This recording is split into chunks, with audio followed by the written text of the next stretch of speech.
Hello बच्चों, ये NACP का है, PYQ है और 2019 और 20 का पेपर है। तो इसका सलूशन देखते हैं एक एक करके। और सबसे पहले अगर हम शुरुआत करते हैं फर्स्ट क्वेश्चन से, तो फर्स्ट क्वेश्चन में दे रखा है कि एक ऑब्जर्वर है, stands on the platform at the front edge of the first bogie of the stationary train. Train stationary है, रेस्ट में है। फर्स्ट बोगी के सामने एक ऑब्जर्वर है। T=0 पे ट्रेन चलना स्टार्ट की और इसमें 10th डब्बे हैं, 10th बोगी हैं और ईच बोगी की लेंथ सेम है, मान लो L है। ऑब्जर्वर क्या देखता है कि जो फर्स्ट बोगी है उसे क्रॉस करने में ट्रेन को लगता है 5 सेकेंड। तो अगर एक बोगी की लेंथ L है तो जब फर्स्ट बोगी क्रॉस की होगी ऑब्जर्वर को तो train L length distance travel की होगी। L=UT की वैल्यू 0 होगी plus half A into T का मतलब 5 लगा होगा, 5 का स्क्वायर।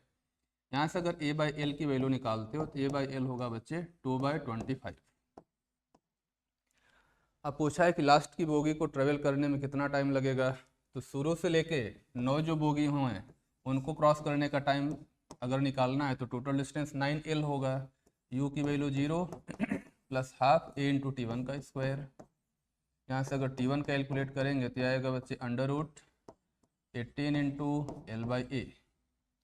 फिर शुरू से 10 बोगी अगर क्रॉस करना है तो 10 बोगी मतलब पूरी ट्रेन क्रॉस कर जाएगी, तो टोटल लेंथ 10L चलना पड़ेगा।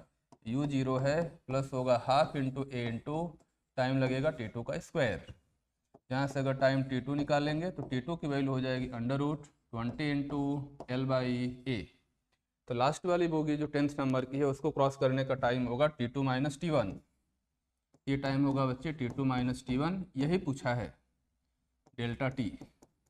तो T2 माइनस T1 निकालेंगे तो √L/A कॉमन है, ये √20 है माइनस √18 होगा। तो आएगा √20 माइनस √18 इंटू √L/A। √L/A की वैल्यू यहाँ से पुट कर देना, आंसर आ जाएगा। ठीक है ना। √L/A की वैल्यू यहाँ से 25/2 पुट कर देंगे, सॉल्व कर लेंगे, आंसर आ जाएगा। आंसर आता है बच्चे इसका D 0.81 सेकेंड। आसान सा सवाल है, आई होप आपको समझ में आ गया होगा। अब आते हैं बच्चे सेकेंड क्वेश्चन पे। Resistive force of an aeroplane flying in horizontal plane is given by. जो रजिस्टिव फोर्स है वो है K इंटू वी का स्क्वायर। एरोप्लेन कांस्टेंट स्पीड से फ्लाई कर रही है तो इस रेजिस्टेंस फोर्स के अगेंस्ट जो पावर हमें डिलीवर करना होगा, जो पावर डिलीवर करना होगा वो होगा बच्चे F इंटू वी, यानी ये हो जाएगा K इंटू वी क्यूब। यानी जो पावर है this is proportional to v cube होगी। पावर चेंज करोगे तो स्पीड चेंज होगी। तो P2/P1 अगर हम लिखना चाहें तो ये हो जाएगा बच्चे V2/V1 का होल क्यूब। पावर को डबल किया है, क्वेश्चन में लिखा हुआ है, ठीक ना। If the power output of engine is doubled तो P2 को लिख लेंगे 2P1 अपान में P1 हो जाएगा, ये हो जाएगा V2/V1 का होल क्यूब। तो यहाँ से अगर P1 से P1 गया तो V2 की वैल्यू आ जाएगी बच्चे V1 इंटू 2⁻⁴ सॉल्व कर ले, यही आंसर होगा। इसका आंसर आएगा बच्चे B। 2 की पावर 1/3 करेंगे तो 1.26 आएगा, तो इसका आंसर आता है B। अब आते हैं नेक्स्ट क्वेश्चन पे, थर्ड क्वेश्चन पे। थर्ड क्वेश्चन में दे रखा है कि एक ऑयल की लेयर है जिसकी डेंसिटी ऑयल की 800 kg/m³ है, उसकी थिकनेस 3 सेंटीमीटर है, उसके नीचे वाटर है, वाटर की डेंसिटी 1000 है। एक वर्टिकल सिलेंडर है और उस वर्टिकल सिलेंडर का 1/3 वॉल्यूम ऑयल में है, 1/3 वॉल्यूम वाटर के अंदर है, बाकी रिमेनिंग 1/3 वॉल्यूम एयर में होगा। तो अगर ये सिलेंडर इक्विलिब्रियम में है तो उस पर लगने वाले ग्रेविटेशनल फोर्स को ऑयल और वाटर का बॉइंट फोर्स बैलेंस कर रहा होगा। तो सिलेंडर पे लगने वाला ग्रेविटेशनल फोर्स M इंटू जी, मास क्या होगा सिलेंडर की डेंसिटी इंटू सिलेंडर का वॉल्यूम इंटू जी। ऑयल की वजह से बॉइंट फोर्स लगेगा रो ऑयल इंटू वी, वी का मतलब V/3 इंटू जी। वाटर की वजह से बॉइंट फोर्स लगेगा रो वाटर इंटू V/3 इंटू जी। V से सब कैंसिल हो गया तो ये एक सिलेंडर की डेंसिटी आ जाएगी। ऑयल की डेंसिटी कितनी है 800/3 प्लस वाटर की डेंसिटी 1000, तो 1000/3। तो यहाँ से सिलेंडर की डेंसिटी आ जाएगी बच्चे 1800/3 यानी 600 kg/m³। अब सवाल में दे रखा है कि ऊपर से ऑयल का अमाउंट बढ़ाया जिससे कि जो सिलेंडर है ये सिलेंडर सिर्फ और सिर्फ ऑयल के अंदर ही है, सिलेंडर का कोई भी हिस्सा वाटर के अंदर नहीं जाता है। तो उस केस में पूछा है कि सिलेंडर के वॉल्यूम का कितना फ्रैक्शन ऑयल के अंदर होगा। तो अगर सिलेंडर सिर्फ ऑयल में ही है तो जो बॉयंट फोर्स लगेगा सिर्फ और सिर्फ ऑयल का ही लगेगा। तो जो उस पर लगने वाला ग्रेविटेशनल फोर्स होगा रो सी इंटू वी इंटू जी, ये सिलेंडर का ग्रेविटेशनल फोर्स है। इसको सिर्फ और सिर्फ ऑयल का बॉयंट फोर्स बैलेंस कर रहा होगा, तो rho oil into V dash volume oil के अंदर है इंटू जी ले लिया। ठीक है, तो यहाँ से rho C into V equal to rho oil into V dash, तो वी डैश बाई वी की वैल्यू हो जाएगी बच्चे, सिलेंडर की डेंसिटी है 600, ऑयल की डेंसिटी है 800, तो आंसर हो जाएगा 2/3, 3/4, ये आंसर हो जाएगा सी। ठीक है, अब आते हैं बच्चे नेक्स्ट क्वेश्चन पे, क्वेश्चन नंबर 4 पे। क्वेश्चन नंबर 4 में दे रखा है कि a wedge of mass m rest on a horizontal surface. Wedge दे रखा है, उसका मास m है, हॉरिजॉन्टल फ्रिक्शनलेस सरफेस है, उस पर रखा हुआ है, और जो इंक्लाइन प्लेन है वेज का उसके ऊपर एक ब्लॉक है, और ब्लॉक को रेस्ट से रिलीज कर दिया, कहीं भी फ्रिक्शन प्रेजेंट नहीं है। इसका मास कुछ स्मॉल m ले लिया, इसका कैपिटल M ले लिया, फ्रिक्शन कहीं है ही नहीं, दोनों को मिलाकर सिंगल सिस्टम ले लिया। इनिशियली पूरा सिस्टम रेस्ट में था, सेंटर ऑफ मास भी रेस्ट में होगा, पूरे सिस्टम पे हॉरिजॉन्टल डायरेक्शन में एक्सटर्नल फोर्स 0 है, तो सेंटर ऑफ मास अगर इनिशियली रेस्ट में है और हॉरिजॉन्टल डायरेक्शन में एक्सटर्नल फोर्स 0 है, तो centre of mass horizontal direction में कभी मूव नहीं करेगा। हाँ, mg लगेगा, एक्सटर्नल फोर्स होगा, उसकी वजह से सेंटर ऑफ मास नीचे भागेगा, और एक्सेलरेशन है तो एक्सेलरेट करेगा तो स्पीड बढ़ेगी। तो जो सेंटर ऑफ मास है वो वर्टिकली डाउनवर्ड्स मूव करेगा विद इंक्रीजिंग स्पीड। तो अगर हम क्वेश्चन नंबर 4 की बात करें तो क्वेश्चन नंबर 4 का आंसर होगा बच्चे D, moves vertically with increasing speed. अब आते हैं क्वेश्चन नंबर 5 पे। क्वेश्चन नंबर 5 में दे रखा है कि यूनिफॉर्म सर्कुलर डिस्क है rotating at fixed angular velocity omega about its axis passing through its centre of mass. इसके अबाउट ओमेगा से घूमता है, तो इसकी काइनेटिक एनर्जी अगर ई लेते हो तो half I into omega square, I की वैल्यू mr²/2 इंटू होगा ओमेगा का स्क्वायर। अब अगर सेकेंड केस की बात करें तो सेकेंड केस में जो डिस्क का एक्सिस है वो यहाँ से पास करता है, इसके अबाउट एंगुलर वेलोसिटी दे रखा है 2 ओमेगा, तो नई वाली काइनेटिक एनर्जी अगर ई डैश लेते हैं तो हाफ नया वाला moment of inertia I dash, तो इस एक्सिस के about moment of inertia parallel axis theorem, तो आई सी एम की वैल्यू हो जाएगी mr²/2 प्लस md², डी का काम करेगा r, तो प्लस mr² इंटू 2 ओमेगा का स्क्वायर। ई डैश को ई से डिवाइड कर देना, अपने आप आंसर आ जाएगा। कितना आता है? फिफ्थ का आंसर आता है बच्चे 12e, चेक करके देखना 12e आएगा। ई डैश को ई से डिवाइड कर देंगे, 12e आंसर होगा डी। अब आते हैं नेक्स्ट क्वेश्चन पे, क्वेश्चन नंबर 6 पे। In the following figure velocity time graph दे रखा है, एवरेज एक्सेलरेशन पूछा है, तो एवरेज एक्सेलरेशन का मैग्नीट्यूड पूछा है, तो delta we by delta T. First graph में फाइनल वेलोसिटी -2, इनिशियल वेलोसिटी 0, तो -2 - 0 अपॉन डेल्टा टी की वैल्यू 10 सेकेंड, तो 2/10 होगा। सेकेंड ग्राफ के लिए देखेंगे तो एवरेज एक्सेलरेशन की value delta we, final velocity 0, initial 2, तो 0 - 2 अपॉन टाइम इंटरवल 10, इसका मैग्नीट्यूड ये भी 2/10। वैसे थर्ड केस में अगर एवरेज एक्सेलरेशन निकालेंगे a3, तो delta we, final velocity 2, initial 0, तो 2 - 0 अपॉन टाइम लगेगा 10, ये भी आएगा 2/10। तीनों केस में एवरेज एक्सेलरेशन की वैल्यू सेम, तो आंसर होगा बच्चे डी। क्वेश्चन नंबर 7 पे आते हैं। 7 में u और x का ग्राफ दे रखा है, फोर्स और x का ग्राफ पूछा है, तो f होता है बच्चे -du/dx। यहाँ से यहाँ तक स्लोप 0 तो फोर्स 0, यहाँ से यहाँ तक स्लोप नेगेटिव तो फोर्स पॉजिटिव होगा, और उसकी वैल्यू स्लोप के बराबर होगी, तो tan थीटा निकालो। tan थीटा परपेंडिकुलर, ये परपेंडिकुलर अपॉन ये बेस, ये परपेंडिकुलर 10 और 0 के बीच में कितना होगा 10, और ये 10 और 0 के बीच में 10, तो 1 आएगा। तो इस हिस्से में फोर्स आएगा +1, इसके केस में स्लोप नेगेटिव है तो फोर्स आएगा -1, यहाँ पे फोर्स 0, तो यहाँ से यहाँ तक फोर्स 0, यहाँ से यहाँ तक फोर्स कांस्टेंट +1, यहाँ से यहाँ तक फोर्स कांस्टेंट -1, यहाँ से यहाँ तक फोर्स 0। कौन सा ऑप्शन है चेक करो, लास्ट वाला ऑप्शन डी, ये वाला।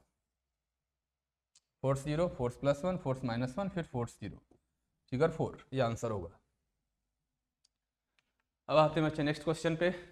A pendulum is made by using A thread of length 300 centimetre. एक पेंडुलम है,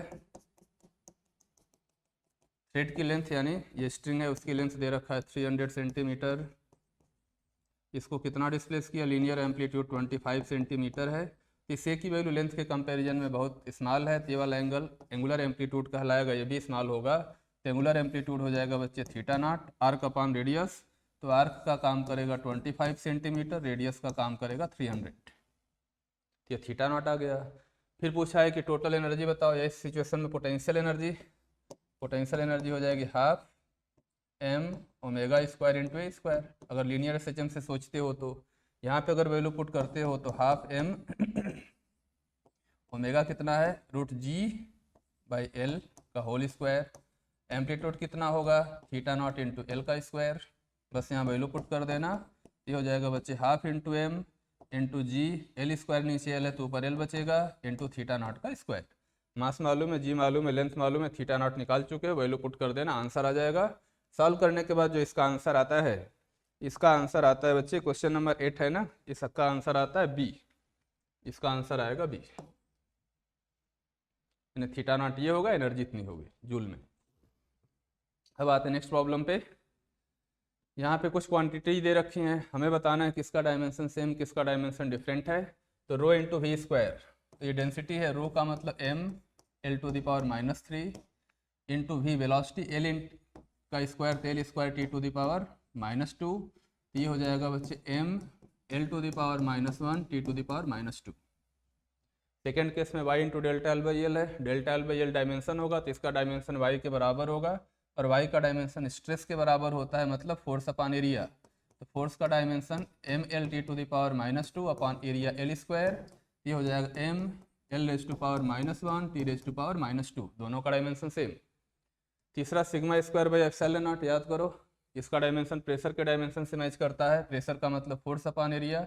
तो फिर से फोर्स का dimension mL⁻², area L square, ये डायमेंशन फिर से सेम आएगा mL⁻⁻1 T⁻²। तो 1 2 3 तीनों का डायमेंशन सेम आ गया। अब ये ρgh है तो प्रेशर इंटू डिस्टेंस r, तो प्रेशर का dimension mL⁻⁻1 T⁻², force upon area into r का डायमेंशन l होगा। तो चौथे का डायमेंशन डिफरेंट हो गया, तो आंसर होगा फोर्थ डी। 1 2 एंड 3 इनका डायमेंशन मैच करता है एग्जैक्टली। अब आते हैं बच्चे नेक्स्ट क्वेश्चन पे। नेक्स्ट क्वेश्चन में दे रखा है कि two simple pendulum of length 1.44 metre and 1 metre starts swinging together in the same phase, the two will be in phase again after a time.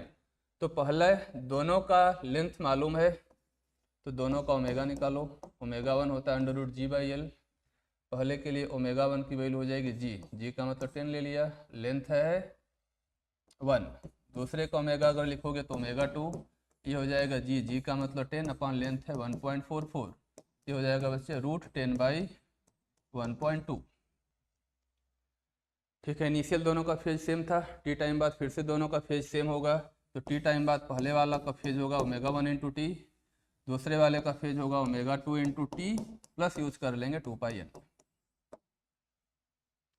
या तो दोनों का फेज सेम या दोनों के फेज में 2πn का डिफरेंस, बात एक ही है, ये इक्वेशन यूज कर लेंगे। टाइम पूछा है तो ω1 minus ω2 into T equal to हो जाएगा बच्चे 2πn।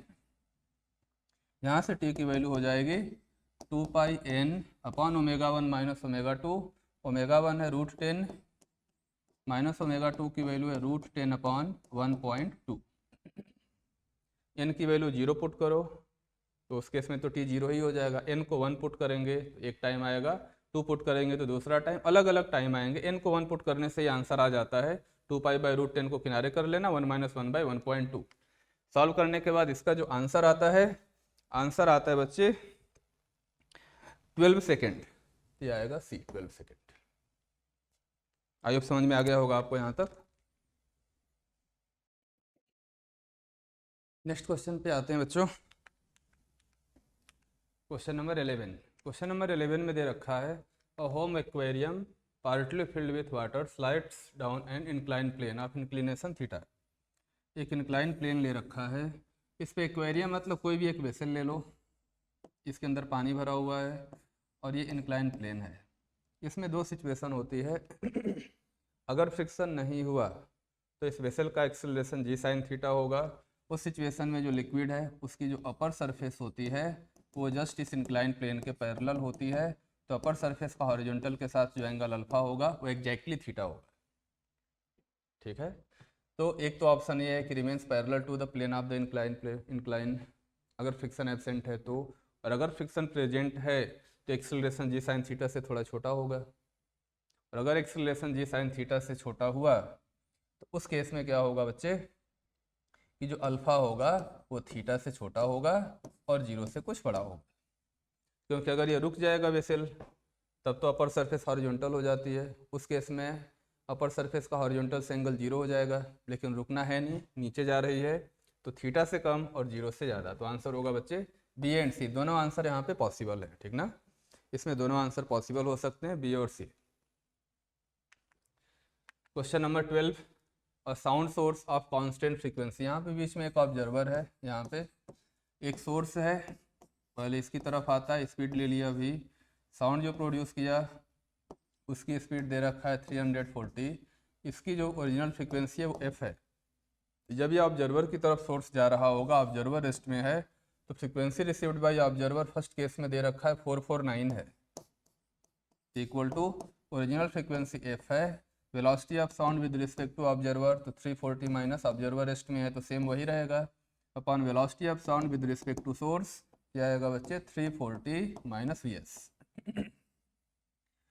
थोड़ी देर बाद ये ऑब्जर्वर सोर्स इस ऑब्जर्वर को क्रॉस करता है, ऑब्जर्वर को क्रॉस करने के बाद अब ये सोर्स ऑब्जर्वर से अवे जा रहा होगा सेम स्पीड वी एस से, तब जो दूसरी फ्रीक्वेंसी ये रिसीव करेगा वो फ्रीक्वेंसी होगी 422 equal to original frequency F है, फिर से वेलोसिटी ऑफ साउंड तो अब सोर्स से ऑब्जर्वर की तरफ इधर आ रही होगी, इसकी स्पीड है 340 मीटर पर सेकेंड, तो velocity of sound with respect to observer तो 340 होगा, upon velocity of sound with respect to source, तो साउंड की वेलोसिटी 340, सोर्स अवे जा रहा है तो प्लस वी एस। बस दो इक्वेशन है, वी एस पूछा है, दोनों को डिवाइड कर दो, एफ कैंसिल हो जाएगा, वी एस की वैल्यू आ जाएगी। सॉल्व करोगे तो इसका आंसर आता है बच्चे 10.5 मीटर पर सेकेंड, बी ऑप्शन।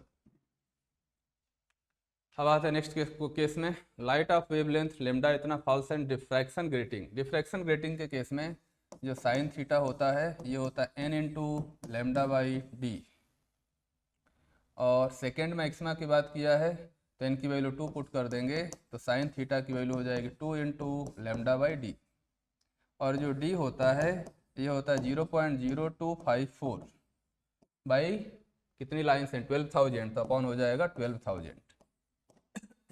ये d की वैल्यू होती है 0.0254 बाई 12,000 मीटर में आएगा। ठीक ना, ये d आ गया, अब इस d की वैल्यू यहाँ पे इस इक्वेशन में पुट कर दो, यहाँ पे अगर पुट करते हैं तो साइन थीटा की वैल्यू हो जाएगी बच्चे 2 इंटू लेमडा की वैल्यू दे रखा है 614 नैनोमीटर, तो 640 नैनोमीटर का मतलब 10⁻⁻⁹ मीटर, अपॉन में होगा 0.0254 अपॉन में आएगा 1000, ये 12,000। यहाँ से सॉल्व करेंगे तो साइन थीटा की वैल्यू आ जाएगी बच्चे 0.6, तो थीटा की वैल्यू आ जाएगी 37 डिग्री। अब tan theta perpendicular by base use कर लेंगे, तो टेन थीटा का मतलब 1037 होगा, perpendicular distance y upon D का कौन करेगा 12 सेंटीमीटर, 1037 3/4 होता है, सॉल्व कर लेना, y इक्वल टू आ जाएगा 9 सेंटीमीटर। अब y के आसपास का आंसर 7.25 है, तो इसको टिक करना हो। ठीक ना, अब आ जाओ 13 के बाद question number 14, if the force acting on a body is inversely proportional to its speed, जो फोर्स है this is proportional to speed 1/v, तो f को इक्वेट करेंगे तो something constant k by v, f को लिख लेंगे मास इनटू एक्सेलरेशन होगा बच्चे dv/dt, तो ये हो जाएगा k बाई v, v को लेफ्ट में लाओ, v इंटू डी हो जाएगा k by m into dt, दोनों साइड में साइड को इंटीग्रेट कर दो, तो v का इंटीग्रेशन होगा v²/2, प्रोपोर्शनलिटी से मतलब है proportional to k by m into T आएगा, तो v² प्रोपोर्शनल टू टी आएगा, काइनेटिक एनर्जी की बात किया है तो kinetic energy half M v square होती है, तो kinetic energy proportional to v square होती है। इसका मतलब काइनेटिक एनर्जी टी के प्रोपोर्शनल होगी। आंसर होगा बी। भाई अब समझ में आ गया होगा आपको। अब नेक्स्ट क्वेश्चन पे आते हैं बच्चों। ये है क्वेश्चन नंबर 15। एक अरेंजमेंट दे रखा है, फ्रीक्वेंसी पूछा है, तो सबसे पहले तो के इक्विवेलेंट निकाल लेना। ये तीनों पैरेलल तो 3 के, ये दोनों पैरेलल तो 2 के, ये दोनों आपस में सीरीज में। तो जो इक्विवेलेंट के होगा प्रोडक्ट बाय सम, तो 3 के इंटू 2 के अपॉन सम में आएगा 5 के। इसकी वैल्यू हो जाएगी 6 के बाई 5। तो जो टाइम पीरियड होगा टी, ये होता है 2 pi under root M by K equivalent. K equivalent होगा 6 के बाई 5, तो 5 ऊपर चला जाएगा। फ्रीक्वेंसी हो जाएगी 1 अपॉन टाइम पीरियड। उल्टा कर दो, डी ऑप्शन में लिखा हुआ है, यही आंसर है। अब आते हैं नेक्स्ट क्वेश्चन पे। दो सिंपल हार्मोनिक मोशन का इक्वेशन दे रखा है। पहला है ए साइन ओमेगा टी, तो उसे रेफरेंस ले लिया तो इधर ए। दूसरा ए कॉस ओमेगा टी, तो पाई बाई 2 पे जाएगा ए। दोनों का रिजल्टेंट लेंगे तो रिजल्टेंट एम्पलीट्यूड ये हो जाएगा √2a। तो पहले और ये वाला एंगल जस्ट बीच में होगा, पाई बाई 4। पहले से एचएम का इक्वेशन x1 हो जाएगा बच्चे। रिजल्टेंट का amplitude √2a। Sine omega T को रेफरेंस लिया था तो साइन ओमेगा टी यहाँ पे आ जाएगा प्लस पाई बाई 4। दूसरे का इक्वेशन अगर लिखोगे तो x2। दूसरे के लिए क्या करना है, ए साइन ओमेगा टी को फिर से रेफरेंस मानो तो इधर ए होगा। दूसरा 90 डिग्री पे है, कितना है a बाई √3। दोनों का रिजल्टेंट निकालेंगे तो इधर जाएगा, अंडर रूट ए स्क्वायर प्लस बी स्क्वायर करेंगे तो यह आ जाएगा बच्चे 2a बाई √3। ये वाला angle tan theta perpendicular by base कर देना 30 डिग्री यानी पाई बाई 6। तो दूसरे सिस्टम का इक्वेशन होगा, एम्पलीट्यूड है 2a by √3 into sine omega T plus pi by 6। पूछा है दोनों का एम्पलीट्यूड का रेशियो बताओ। तो amplitude a1 by a2, √2a को 2a बाई √3 से डिवाइड कर देना तो आ जाएगा बच्चे √3 बाई 2। और दोनों के बीच का फेज डिफरेंस तो pi by 4 minus pi by 6, तो पाई बाई 12। आंसर होगा ए। आई होप आपको समझ में आ गया होगा। तो 16 का आंसर हो गया ए। अब आते हैं बच्चे नेक्स्ट क्वेश्चन पे, 17 पे। 17 में दे रखा है particle is projected with initial velocity. तो इनिशियल वेलोसिटी का एक्स कंपोनेंट ux3 है और ui की वैल्यू 10 है। तो पूछा है कि मैक्सिमम पॉसिबल हाइट बताओ। तो ui का स्क्वायर बाई 2g। ui की वैल्यू 10 है तो 10 का स्क्वायर बाई 2, g की वैल्यू 10 ले लिया तो 100 बाई 20 यानी 5 मीटर। रेंज अगर निकालोगे तो रेंज होती है 2ux इंटू यू बाई जी। तो ux की वैल्यू कितनी है 3, ui 10 अपॉन जी 10, तो आ जाएगा 6 metre. Maximum possible height 6 metre, range हो जाएगी 6 मीटर। आंसर होगा ए। इस क्वेश्चन का आंसर हो जाएगा बच्चे ए। अब आते हैं नेक्स्ट क्वेश्चन पे, क्वेश्चन नंबर 17 के बाद 18 पे। 18 में दे रखा है कि कैपिलरी ट्यूब है, पानी के अंदर डिप किया, कुछ हाइट तक पानी गया फर्स्ट केस में। सेकेंड केस में पूरे सिस्टम को, पूरे अरेंजमेंट को ग्रेविटी फ्री स्पेस में रख दिया। तो एक्चुअल में क्या होता है, जब आप कैपिलरी ट्यूब को लिक्विड के अंदर या पानी के अंदर डिप करते हो तो ऊपर लगता है वाटर पे सरफेस टेंशन का फोर्स। उसकी वजह से लिक्विड ऊपर जाता है और एक हाइट चढ़ने के बाद जो लिक्विड कॉलम का वेट होता है वो वेट सरफेस टेंशन के फोर्स को बैलेंस कर देता है, तो उसके ऊपर लिक्विड का जाना रुक जाता है। लेकिन अगर ग्रेविटी फ्री स्पेस हमने कर दिया तो mg तो लगेगा ही नहीं, सिर्फ सरफेस टेंशन का फोर्स ऊपर लगेगा। तो उस फोर्स की वजह से लिक्विड ऊपर चढ़ता हुआ चला जाएगा और जहाँ तक लिक्विड को ऊपर जाने का ऑप्शन मिलेगा वहीं पे जाके रुक जाएगा। तो पूरी ट्यूब के अंदर लिक्विड चला जाएगा। पूरे ट्यूब की लेंथ 20 सेंटीमीटर है तो लिक्विड कितना ऊपर चढ़ के जाएगा 20 सेंटीमीटर। तो आंसर होगा ये तो इन्फॉर्मेशन है, आई होप आपको डायरेक्ट याद होना चाहिए। आते हैं क्वेश्चन नंबर 19 पे। इस एच का इक्वेशन बनाना होगा। तो ये जो साइनसॉइडल इक्वेशन दिख रहा है इसका एम्पलीट्यूड है बच्चे 5 सेंटीमीटर यानी 5 इंटू 10⁻⁻² मीटर। टाइम पीरियड यहाँ से यहाँ तक 8 सेकेंड होगा। टाइम पीरियड अगर 8 सेकेंड है तो ओमेगा की वैल्यू हो जाएगी 2 पाई बाई टी यानी 2 पाई बाई 8। 2 पाई बाई 8 का मतलब पाई बाई 4। पूछा है कि टोटल एनर्जी बताओ। तो टोटल एनर्जी हो जाएगी हाफ m ओमेगा स्क्वायर ए स्क्वायर। ये हो जाएगा हाफ, मास कितना दे रखा है 1 kg इंटू ओमेगा। ओमेगा है पाई बाई 4 का होल स्क्वायर एम्पलीट्यूड है कितना 5 इंटू 10⁻⁻²। इसको कैलकुलेट कर लेना, आंसर आ जाएगा सर 7.71 इंटू 10⁻⁻4 आता है। ठीक है, एक बार चेक कर लेता हूँ, इसका आंसर आता है बच्चे, देख लेता हूँ क्या लिखा हुआ है।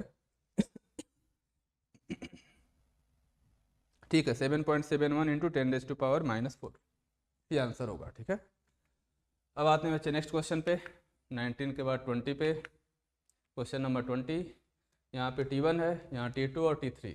तो wins displacement law lambda into T constant होता है, जिसका लेमडा मिनिमम उसका टी मैक्सिमम। तो फर्स्ट ग्राफ के लिए लेमडा मिनिमम है, तो फर्स्ट ग्राफ का टी मैक्सिमम होगा, तो T1 सबसे ज़्यादा, और उसके बाद T2, और सबसे ज़्यादा लेमडा T3 का है, तो सबसे कम T3 होगा। T1 greater than T2 greater than T3, answer होगा ए।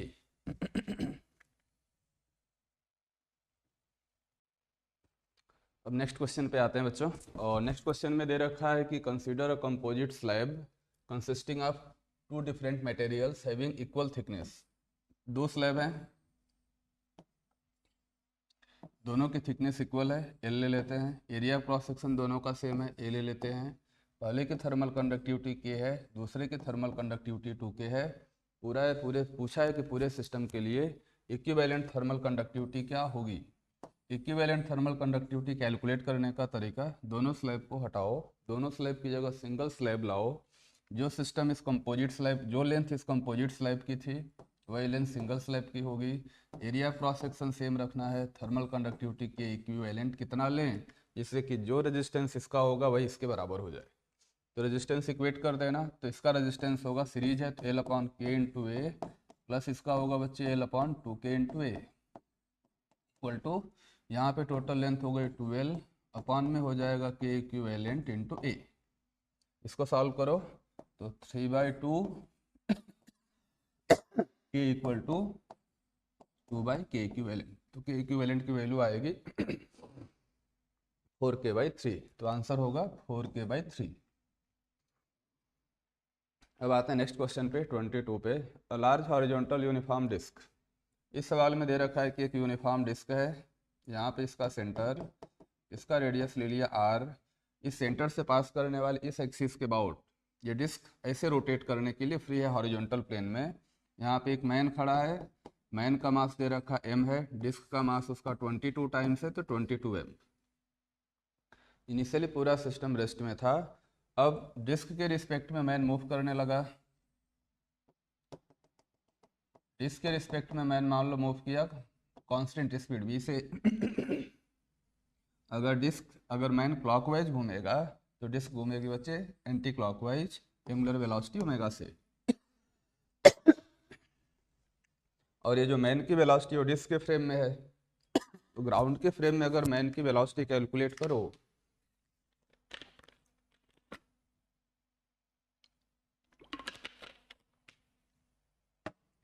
अगर ग्राउंड के फ्रेम में बच्चे मैन की वेलोसिटी कैलकुलेट करेंगे तो डिस्क के जिस पॉइंट पे मैन खड़ा है उस पॉइंट की वेलोसिटी होगी ओमेगा इंटू आर। तो इस वेलोसिटी को ऐड करना होगा, दोनों की डायरेक्शन अपोजिट है, तो ग्राउंड के फ्रेम में मैन की वेलोसिटी आएगी v minus omega are.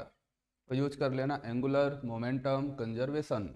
Initially पूरा सिस्टम रेस्ट में था, तो initial angular momentum 0, final angular momentum लिखेंगे तो मैन का इस एक्सिस के अबाउट मैन का ये डिस्टेंस आर है, m into v minus omega R, m into v minus omega R.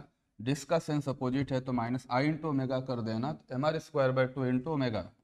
तो डिस्क का मास है 22m into r²/2 into omega. इसको जरा सॉल्व करना, m से m गया, ये आ जाएगा बच्चे 0 equal to v minus omega R minus, यहाँ पे आएगा 11 ओमेगा आर, यहाँ पे आर भी था, m into v into R perpendicular, एक आर गायब हो जाएगा, यहाँ से रिलेशन आ जाएगा v equal to 12 omega R. तो v की वैल्यू आ जाएगी 12 ओमेगा आर। अब यहाँ पे क्या करना कि पूछा है कि जितने टाइम बाद ये मैन वापस इसी पोजीशन पे आएगा, सेम पॉइंट ए पे, इस पॉइंट का नाम ए है, तो पॉइंट ए यानी डिस्क के रिस्पेक्ट में मैन v स्पीड से चलेगा, तो यहाँ तक पहुँचने में कितना टाइम लगेगा, t इक्वल टू एक राउंड घूमने में टोटल डिस्टेंस चलेगा 2πr अपॉन डिस्क के फ्रेम में स्पीड v। ठीक है, उतने टाइम में डिस्क कितना घूमेगा, थीटा, थीटा को लिख लेंगे ओमेगा इंटू टी। अब यहाँ पे v की वैल्यू अगर पुट करते हो तो आएगा 2 पाई r upon 12 omega r। v की वैल्यू 12 ओमेगा r है, इसकी वैल्यू आएगी बच्चे pi by 6 omega. Theta omega into T होगा, तो ओमेगा इंटू टी की वैल्यू है पाई बाई 6 ओमेगा। ओमेगा से ओमेगा गया तो आंसर होगा पाई बाई 6 रेडियन, यानी 30 डिग्री। तो 22 का आंसर हो जाएगा बच्चे ए, 30 डिग्री। थोड़ा सा बस कैलकुलेशन है, पेशेंस रख के सॉल्व करोगे तो आंसर आ जाएगा आपको। बस कॉन्सेप्ट ये है कि एंगुलर मोमेंटम कंजर्वेशन यूज करना है। आंसर ए, ठीक ना, 22 का। अब आते हैं बच्चे 23 पे। 23 में दे रखा है 2 फैक्ट्रीज हैं, वहाँ सायरन लगा हुआ है, साउंड प्रोड्यूस हो रहा है। एक आदमी है, एक फैक्ट्री से दूसरी फैक्ट्री की तरफ जाता है। जो मैन है वो ऑब्जर्वर का काम करेगा। दोनों ने जो साउंड प्रोड्यूस किया उनकी फ्रीक्वेंसी 400 हर्ट्स है, इसकी भी फ्रीक्वेंसी 400 हर्ट्स। इस सेकेंड वाले फैक्ट्री के साउंड की भी फ्रीक्वेंसी 400 हर्ट्स। ये आदमी चलता है 2 मीटर पर सेकेंड से, 2 मीटर पर सेकेंड की वेलोसिटी से मैन मूव करता हुआ जा रहा है। ठीक है, तो पूछा है कि कितनी बीट उसे सुनाई देंगी, नंबर ऑफ बीट्स पूछा है। ठीक है, the number of beats heard by the person in 1 second, beats per second पूछा है। तो पहले वाला ये सोर्स है, ये ऑब्जर्वर है। साउंड का प्रोपागेशन सोर्स टू ऑब्जर्वर होगा। साउंड की स्पीड दे रखा है 320 मीटर पर सेकेंड। इस फैक्ट्री के लिए सोर्स है, ये मैन ऑब्जर्वर है, तो साउंड का प्रोपागेशन सोर्स टू ऑब्जर्वर होगा, वेलोसिटी होगी 320 मीटर पर सेकेंड। इस सोर्स की वजह से मैन जो साउंड सुनेगा उसकी frequency F equal to original frequency है 400 into velocity of sound with respect to observer. तो दोनों की डायरेक्शन सेम है, तो सब्ट्रैक्ट करेंगे 320 minus 2 upon velocity of sound with respect to source. ये सोर्स रेस्ट में है तो सीधे सीधे आएगा 320। ये पहले वाले की वजह से फ्रीक्वेंसी सुनेगा, दूसरे वाले की वजह से कितनी फ्रीक्वेंसी सुनाई देगी, F2। ओरिजिनल फ्रीक्वेंसी है 400 into velocity of sound with respect to observer, तो 320, दोनों की डायरेक्शन एक दूसरे के अपोजिट है तो +2 upon velocity of sound with respect to source, source rest में है तो नीचे आएगा 320। पूछा है कि बीट फ्रीक्वेंसी बताओ, तो दोनों का डिफरेंस ले लेना, तो आंसर होगा F1 माइनस F2। F1 और F2 दोनों का डिफरेंस लेना, आंसर आ जाएगा। यहाँ तक मुझे याद है शायद 5 आता है, एक बार कंफर्म कर लेते हैं। बी है आंसर 5 बीट्स पर सेकेंड उसे सुनाई देंगे। ठीक है, अब आते हैं बच्चे नेक्स्ट क्वेश्चन पे। Question number 24। एक ब्लैक बॉडी है, उससे रेडिएशन फॉल हो रहा है, रेडिएशन बाहर निकल रहे हैं, तो ऑब्वियस सी बात है उसका टेम्परेचर डिक्रीज होगा, और सराउंडिंग में कोई है नहीं। ठीक है ना, आइसोलेटेड ब्लैक बॉडी है, मतलब ये मान के चलना है सराउंडिंग में कोई नहीं है, सराउंडिंग टेम्परेचर 0 ले लेंगे। तो जो रेट ऑफ हीट लॉस होगा dQ/dt loss due to radiation, ये होता है ई सिग्मा ए। ई की वैल्यू 1 ले लेंगे तो into sigma into A into body का टेम्परेचर T⁴, सराउंडिंग में कुछ नहीं है तो 0⁴ इसको हटा देंगे। जो dQ/dt लॉस होता है वो होता है -ms into dt/dt equal to sigma A T⁴। थोड़ा सा इसको अरेंज किया तो dt/T⁴ equal to minus sigma into A upon ms into dt। दोनों साइड को इंटीग्रेट कर दो। t इक्वल टू 0 पे इनिशियल टेम्परेचर है T1, t टाइम बाद फाइनल टेम्परेचर हो गया T2, इसको इंटीग्रेट कर दिया। 1/T⁴ है तो T⁻⁻4 तो n+1 तो -3 आएगा, क्या आएगा -T⁻3/3। लोअर लिमिट हो जाएगी बच्चे T1, अपर लिमिट हो जाएगी T2। ये माइनस सिग्मा a/ms कांस्टेंट है, इंटू dt का इंटीग्रेशन हो जाएगा t। माइनस से माइनस गया, अपर लिमिट T2 है, तो यहाँ पे इसको चाहो तो 3 को राइट में भेज दो, ये T2⁻³ होगा तो आएगा 1/T2³ माइनस T1 की पावर -3 होगा तो -1/T1³ इक्वल टू 3 को राइट में भेज दिया तो 3 sigma a/ms into T.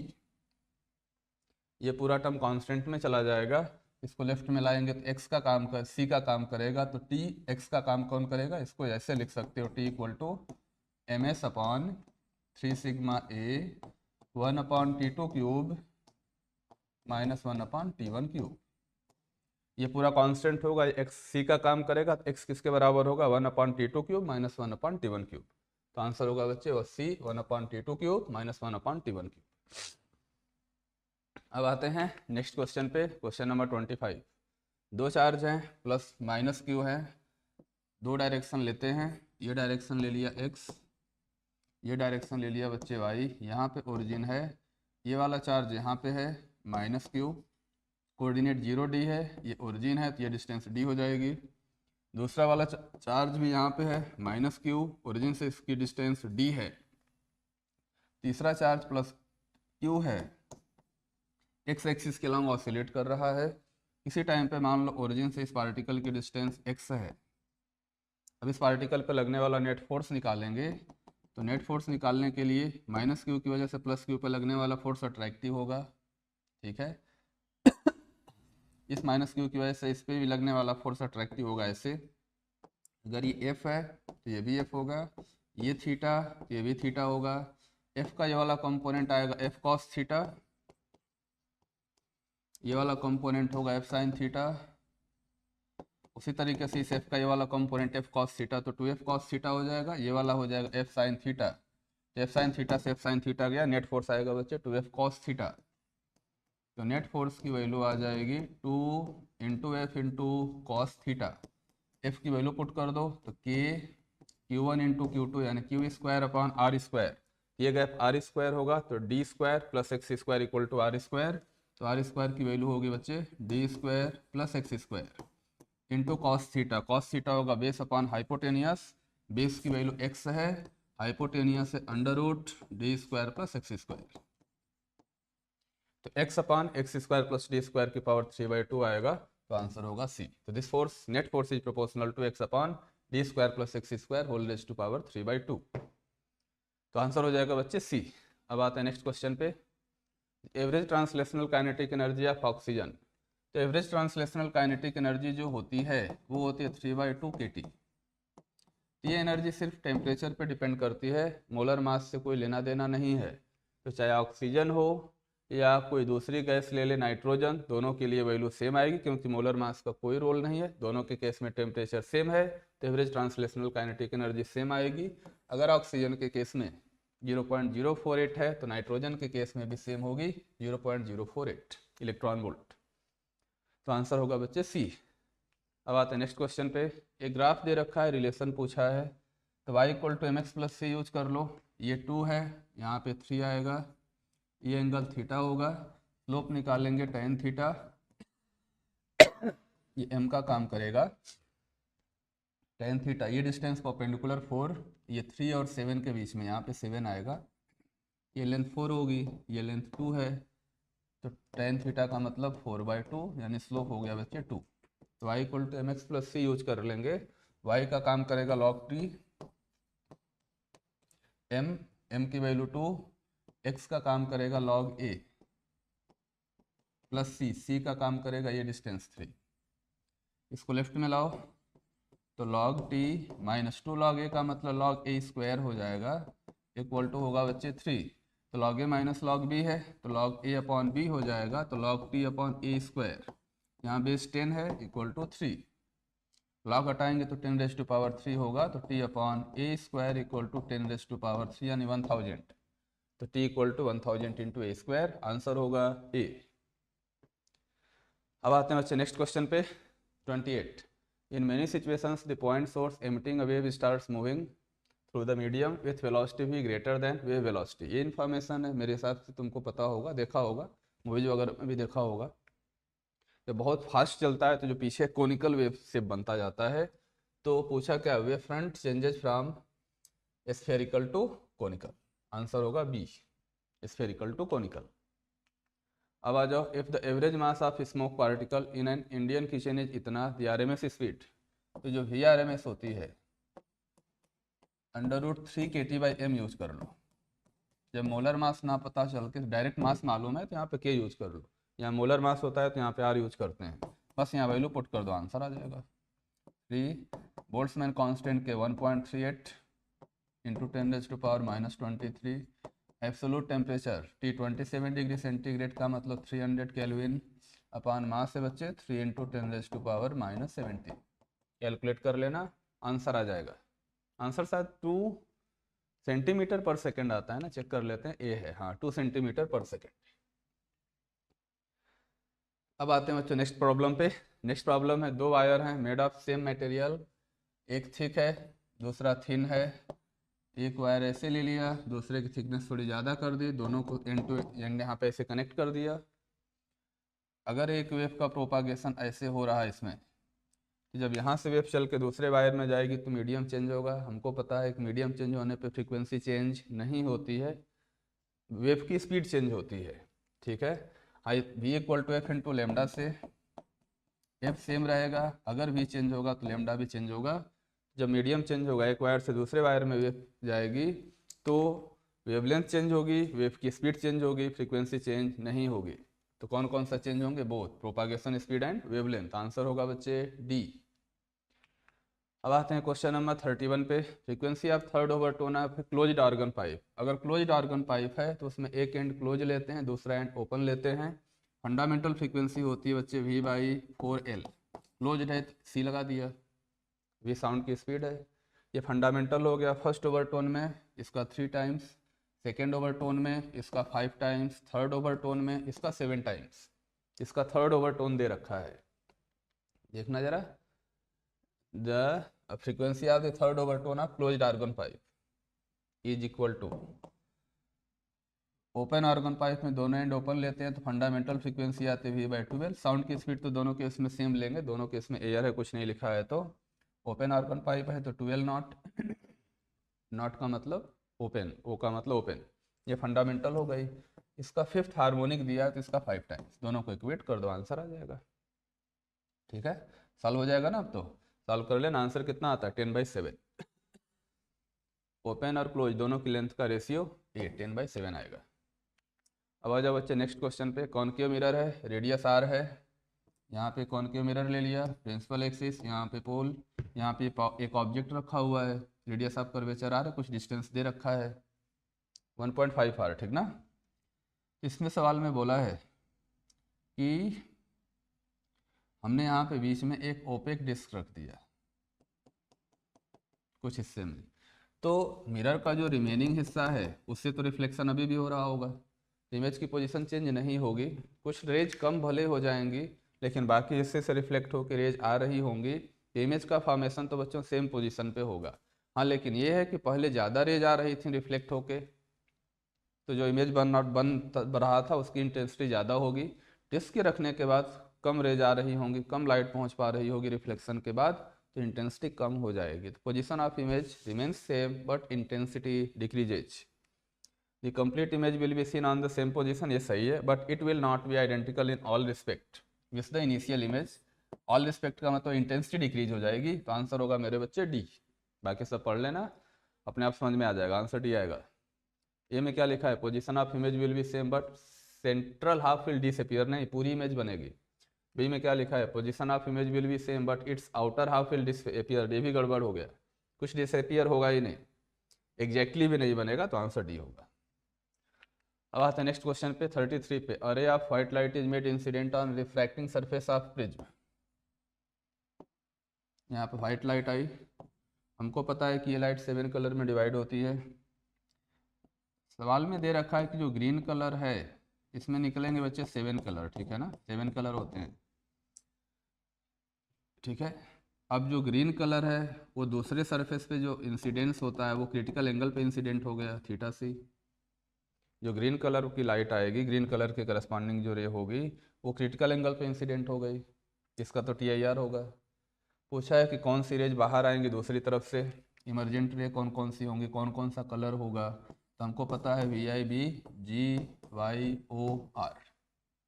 Green हमारा क्रिटिकल एंगल पे आ गया θc, और हमको पता है कि जो साइन θc होता है 1/μ होता है, और जो म्यू होता है वेवलेंथ के साथ डिक्रीज होता है, वेवलेंथ बढ़ेगी तो म्यू घटता है।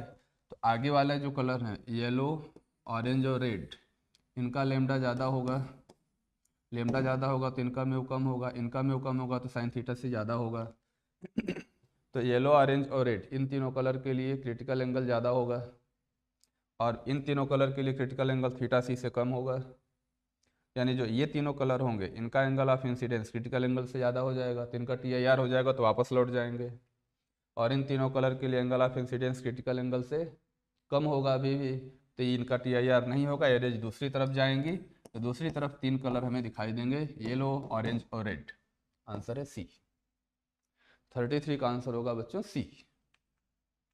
अब आ जाओ 34 पे। कंपाउंड माइक्रोस्कोप है, इसमें ऑब्जेक्टिव और आईपीस दोनों की पावर दे रखा है। तो ऑब्जेक्टिव लेंस की फोकल लेंथ अगर निकालोगे तो 1/पावर 100 डायोप्टर है, तो ये मीटर में आएगा। सेंटीमीटर में कन्वर्ट करोगे तो 1 सेंटीमीटर। उसी तरीके से अगर आई पीस की फोकल लेंथ लिखना चाहो तो 1/आई पीस का पावर 10 डायोप्टर, ये मीटर में आएगा। सेंटीमीटर में कन्वर्ट करोगे तो इसकी फोकल लेंथ आएगी 10 सेंटीमीटर। अपने पास दो लेंस हैं बच्चे, एक है ऑब्जेक्टिव, दूसरा है आई पीस। अगर कंपाउंड माइक्रोस्कोप का डायग्राम बनाओ, ये ऑब्जेक्टिव हो गया, यहाँ पे हो गया आई पीस। यहाँ पे ऑब्जेक्ट होता है, ऑब्जेक्ट से लेंस की डिस्टेंस होती है u0। इस ऑब्जेक्ट का पहला इमेज यहाँ पे बनता है, कहीं नाम दे दिया I1। ये इमेज I1 आई पीस के लिए ऑब्जेक्ट का काम करता है, और ये ऑब्जेक्ट है तो इसका दूसरा इमेज बनता है I2, और ये दूसरा इमेज बन रहा है 25 सेंटीमीटर के डिस्टेंस पे। दोनों लेंस के बीच का सेपरेशन दे रखा है बच्चे 30 सेंटीमीटर है। तो पहले वाले लेंस के लिए जो इमेज की डिस्टेंस होगी ऑब्जेक्टिव लेंस के लिए V0 है, ऑब्जेक्ट की डिस्टेंस u0 है, तो V0 और u0 चाहिए। उसके लिए क्या करना, जो फर्स्ट इमेज I1 है वो आई पीस के लिए ऑब्जेक्ट का काम करता है, ये डिस्टेंस ले लिया x। तो आई पीस के लिए लेंस फार्मूला यूज करो 1/v, v का मतलब 25 है, लेंस के लेफ्ट में है तो नेगेटिव -25, -1/u, u भी इधर है तो -x, equal to 1/f, eyepiece की फोकल लेंथ 10। यहाँ से 1/x की वैल्यू हो जाएगी बच्चे 1/10, इसको राइट में ले जाएंगे तो प्लस 1/25। इसकी वैल्यू कितनी आ गई चेक करना, नीचे 50, 5, 7/50। यहाँ से 1/x 7/50 है तो x की वैल्यू आ जाएगी 50/7। अगर ये x आ गया, ये डिस्टेंस V0 आ गई, 30 - x/77, तो जो V0 होगा टोटल 30 है, उसमें से x को सब्ट्रैक्ट कर दो तो 30 - 50/7, ये कितना हो जाएगा 160/7। कैलकुलेशन चेक कर लेना यार, ठीक ना। ये V0 आ गया, u0 चाहिए, तो अब ऑब्जेक्टिव लेंस के लिए लेंस फार्मूला यूज करो, तो 1/v मालूम है, तो 1/V0, V0 कितना है 160/7, तो 7 ऊपर चला जाएगा, वो भी नेगेटिव होगा, नहीं पॉजिटिव होगा, माइनस, क्योंकि इस लेंस के आगे है। -1/u, u का मतलब u0, -1/u0 equal to 1/ objective lens की फोकल लेंथ 1 है तो 1/1। यहाँ से सॉल्व करेंगे तो u0 आ जाएगा, V0 आ गया, u0 आ गया, फोकल लेंथ दोनों लेंस की मालूम है, तो मैग्निफिकेशन होता है मेरे बच्चे V0/u0 इंटू 1 + d/fe। V0 मालूम है, u0 मालूम है, d 25 सेंटीमीटर, एफ मालूम है, 10 है, पुट कर दो आंसर आ जाएगा। कितना आता है इसका मैग्निफिकेशन चेक कर लेते हैं, सी है, आता है बच्चे 77। कैलकुलेशन देख लेना, आ जाएगा आंसर। अब आते हैं नेक्स्ट क्वेश्चन पे 35। Parallel rays are incident on a glass sphere, एक ग्लास का स्फीयर है,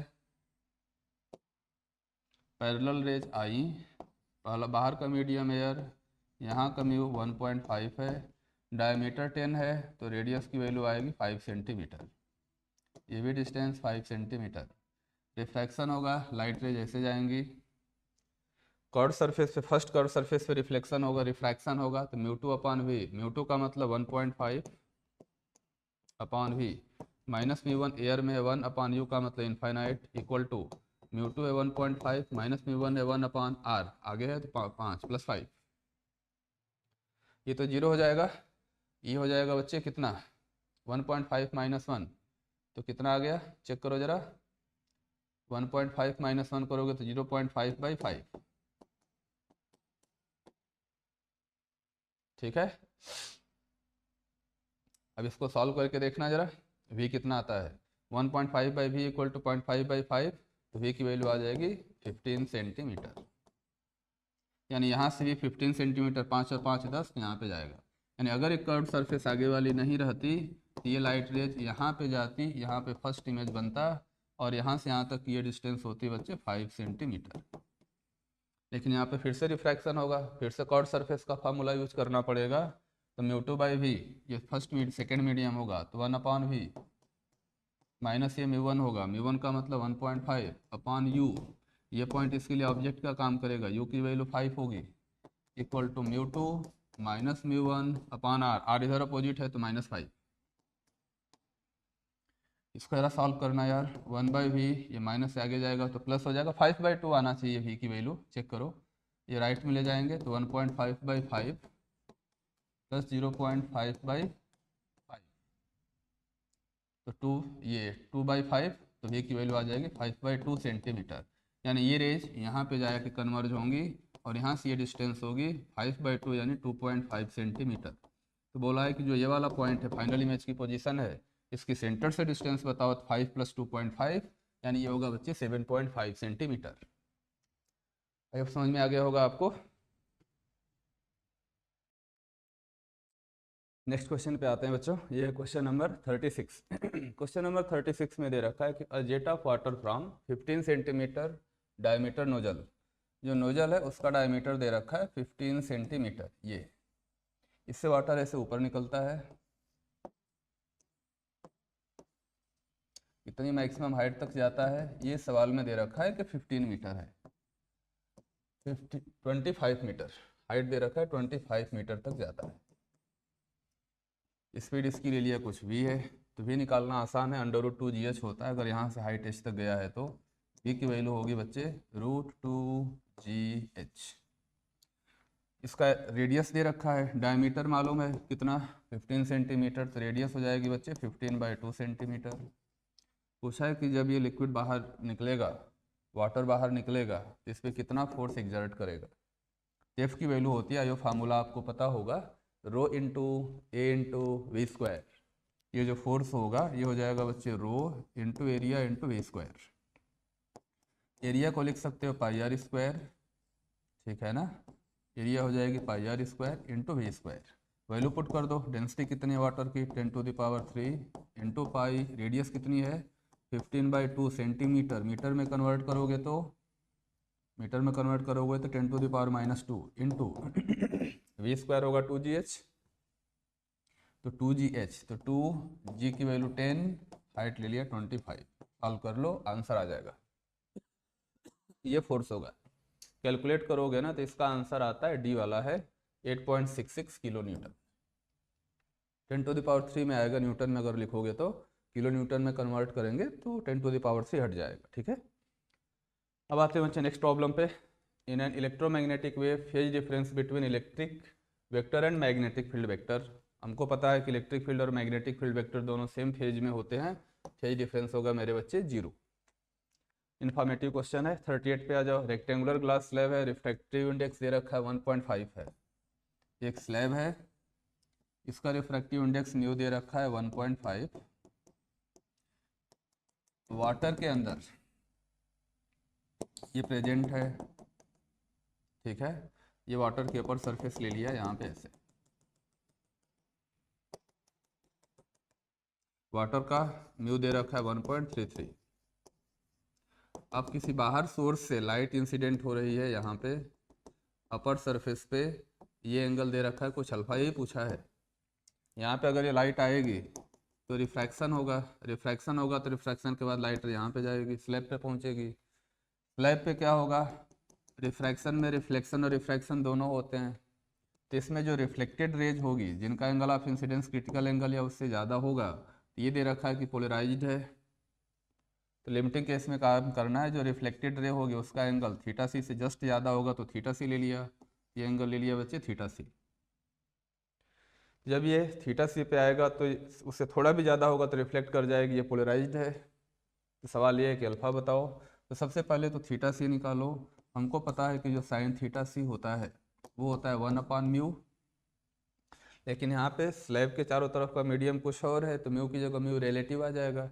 म्यू रिलेटिव ये हो जाएगा म्यू रिलेटिव, और म्यू रिलेटिव की वैल्यू पुट करोगे तो स्लैब का म्यू अपॉन इस लिक्विड का म्यू, तो 1.5 अपॉन 1.33, तो 1.33 ऊपर चला जाएगा। अब इस सरफेस पे यहाँ पे स्नेल्स लॉ यूज कर लेना। फर्स्ट मीडियम एयर है तो 1 into sine alpha, second medium का रिफ्रैक्टिव इंडेक्स 1.33 है, equal to 1.33 into sine theta C. Sine theta C की वैल्यू यहाँ पुट कर देना, साइन अल्फा आ जाएगा, वहाँ से अल्फा की वैल्यू आ जाएगी। सॉल्व करोगे तो आंसर आता है ए, फर्स्ट वाला आएगा 84.4 डिग्री। ठीक है, अब आ जाओ बच्चे नेक्स्ट क्वेश्चन पे। 39 in a spectrometer smallest main scale division is 1.3 of a degree और total number of divisions on vernier scale attached to the main scale is 60 which coincide with 59 divisions of main scale.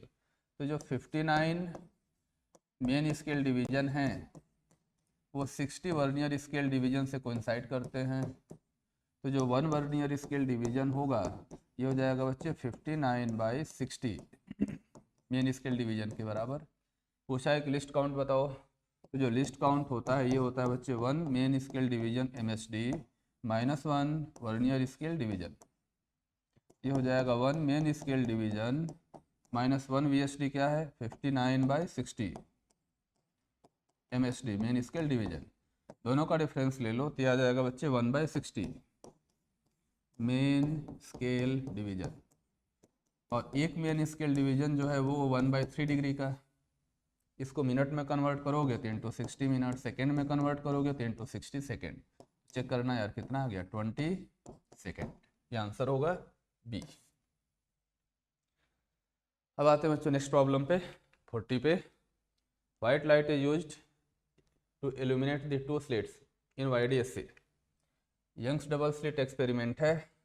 Young's double slit experiment का अगर diagram बनाओ, ये दोनों slit हो गई S1 और S2, यहाँ पे स्क्रीन होती है, ये डिस्टेंस कैपिटल D। सवाल में पूछा है कि कौन सी वेवलेंथ होगी जो किसी भी एक स्लिट के जस्ट सामने डिसअपीयर होगी। डिसअपीयर होने का मतलब मिनिमा की कंडीशन, चाहे S1 के सामने ले लो या S2 के जस्ट सामने ले लो, आंसर तो सेम आएगा। S1 और S2 के बीच की डिस्टेंस B है, तो यहाँ से ये डिस्टेंस आ जाएगी बच्चे B/2। हमको पता है कि जब दोनों वेव यहाँ से यहाँ तक पहुँच रही होंगे, दोनों में जब इंटरफेरेंस हो रहा होगा तो जो पाथ डिफरेंस डेल्टा x होता है वो हो जाएगा B साइन थीटा, और थीटा बहुत स्मॉल होता है तो ज़रूरत पड़े तो उसे साइन थीटा लिखो, ज़रूरत पड़े तो टेन थीटा लिखो, बात एक ही है। तो टेन थीटा हो जाता है B/2/D। ये हो जाएगा बच्चे B tan theta, tan theta का मतलब B/2D, क्योंकि थीटा बहुत स्मॉल है, D बहुत ज़्यादा है B के कंपेरिजन में। ये हो जाएगा बच्चे B²/2D, ये आएगा B²/2D। यहाँ से डेल्टा x आ गया। अब यहाँ पे मिनिमा होना चाहिए, तो मिनिमा की कंडीशन के लिए जो डेल्टा x होता है वो होता है 2n। ये डेल्टा x आ गया, डेल्टा x को इक्वेट कर देना 2n + 1 इंटू λ/2 से। डेल्टा x की जगह पुट कर देना B²/2D, तो जो B²/2D होगा ये हो जाएगा 2n + 1 इंटू λ/2। 2 से 2 गया, 2n + 1 को लेफ्ट में ले जाओ तो लैम्डा की वैल्यू आ जाएगी बच्चे B²/2n + 1 into capital D। B²/2n + 1 into capital D। अब यहाँ पे n की वैल्यू 0, 1, 2 पुट करते जाओ। n को अगर 0 पुट करोगे तो जो वेवलेंथ मिसिंग होगी वो होगी B²/D। n को 1 पुट करोगे तो वो हो जाएगा यहाँ पे 1 और 2 मिलके 3 हो जाएगा, तो B²/3D।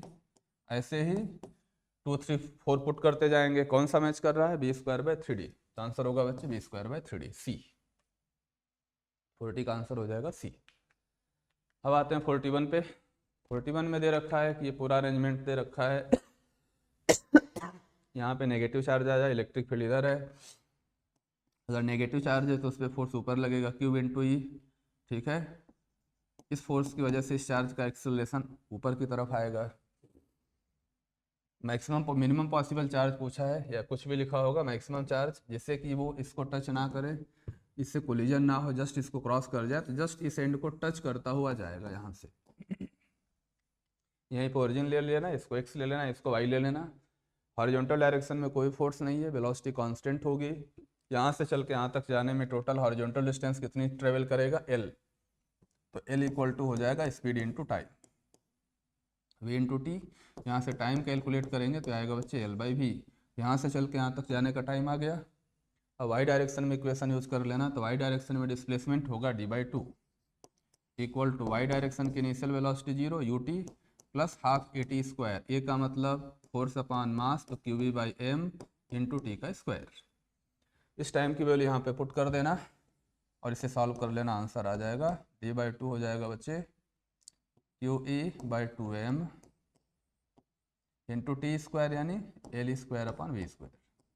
बस सॉल्व कर लो, चार्ज की वैल्यू आगे 2 से 2 गया, तो q कितना आएगा mv square into D, md into we square upon ये q into e into L square, md into we square upon into L square, यही आंसर है बी। अब आते हैं बच्चे नेक्स्ट क्वेश्चन पे। 42 कन्वर्जिंग बीम है of light is pointing to point P। दो ऑब्जर्वेशन है। फर्स्ट केस में कन्वेक्स लेंस है जिसकी फोकल लेंथ 20 सेंटीमीटर है। दूसरे केस में कॉन्केव लेंस है, फोकल लेंथ 16 सेंटीमीटर है। फर्स्ट केस अगर देखोगे तो कन्वेक्स लेंस, लाइट रेज ऐसे आ रही हैं, ऐसे, और अगर ये लेंस नहीं होता, ये दोनों लाइट रेज यहाँ पे कन्वर्ज होती। इसकी फोकल लेंथ दे रखा है बच्चे 20 है, और लेंस से इस पॉइंट P की डिस्टेंस है 12 सेंटीमीटर। पूछा है कि इस केस में जो इमेज बनेगा उसका नेचर कैसा होगा। Lens formula 1/v minus 1/u, u positive होगा 12। ये इंसिडेंट रेज का पॉइंट ऑफ इंटरसेक्शन है, तो P पॉइंट का काम करेगा इस लेंस के लिए, इक्वल टू 1/f 1/20।